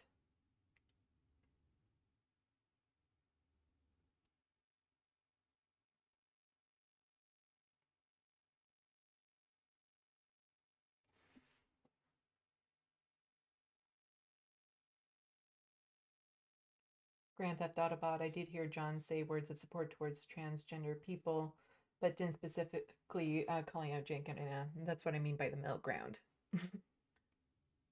Because he seems very supportive, but he's not the type to stand up.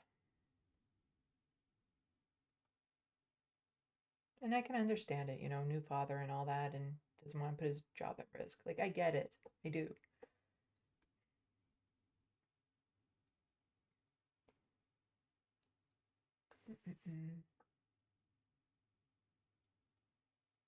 My dog's a goth. I thought Sandy was in Toronto. I live near Toronto. I'm not in Toronto. David Dole, I believe, is in Toronto, or at least Toronto area. MIDI Doctors, I raced the Bicycle Courier World Championship in Toronto. Oh, that would have been interesting.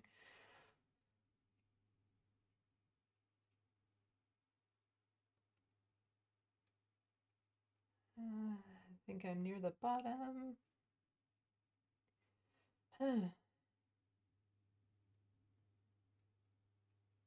Yeah, Toronto, I really liked living in Toronto. Even though it was always so noisy, like there was always the background noise of the traffic.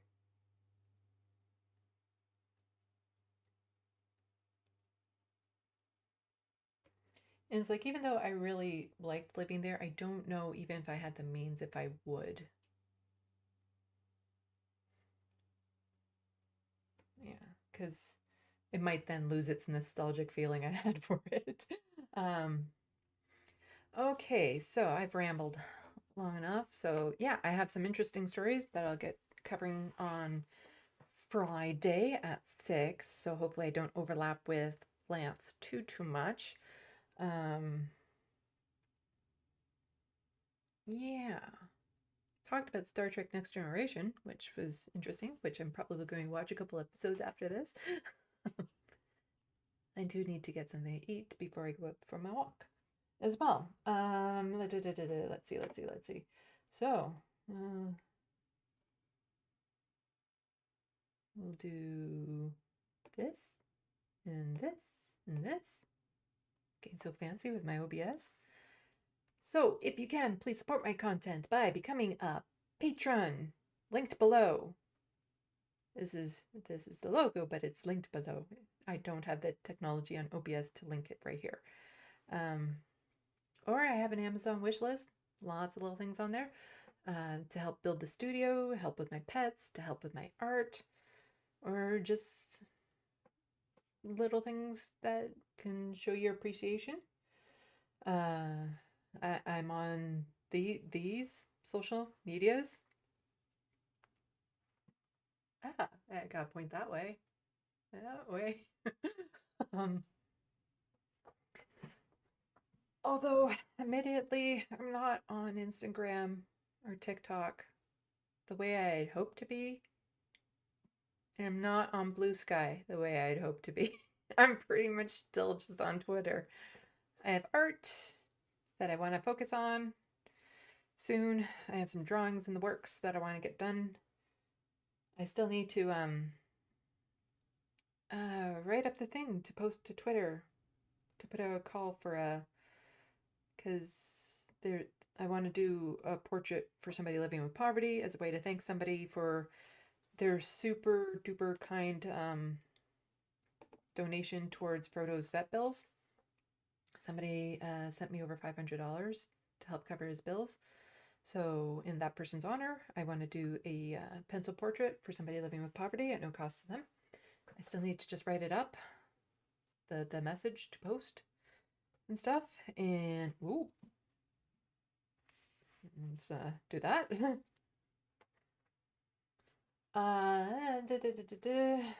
Let's see. And yes, so there's a PayPal link in the description box below.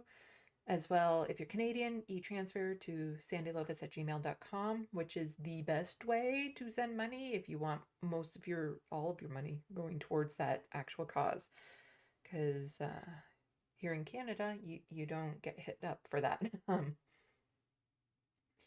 Yes, thank you to all the wonderful people who came out, to the wonderful mods for keeping this a nice positive environment. I have no idea how much work I have to put on you guys with this, if I'm getting trolled a lot in the comments or something. Yeah. Check out my last video. I want to get started on my next kind of essay style video because I miss doing those. They're kind of nice to do, and I have like 5 I want to do. Also need to contact some people about coming back on here that I was hoping to get them on, and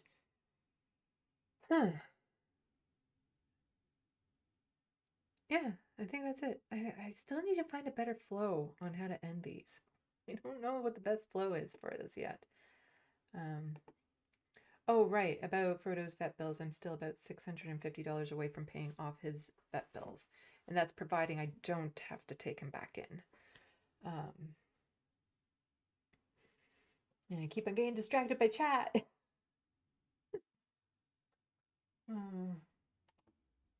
Because I hear something like from my dogs or goth saying, ugh, MIDI doctors that suck.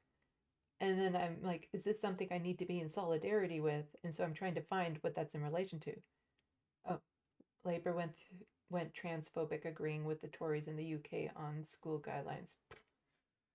Yeah, that's happening a lot with the Conservative Party here, which is supposed to be part of the video essay that I'm going to do about the Millie March of bigots.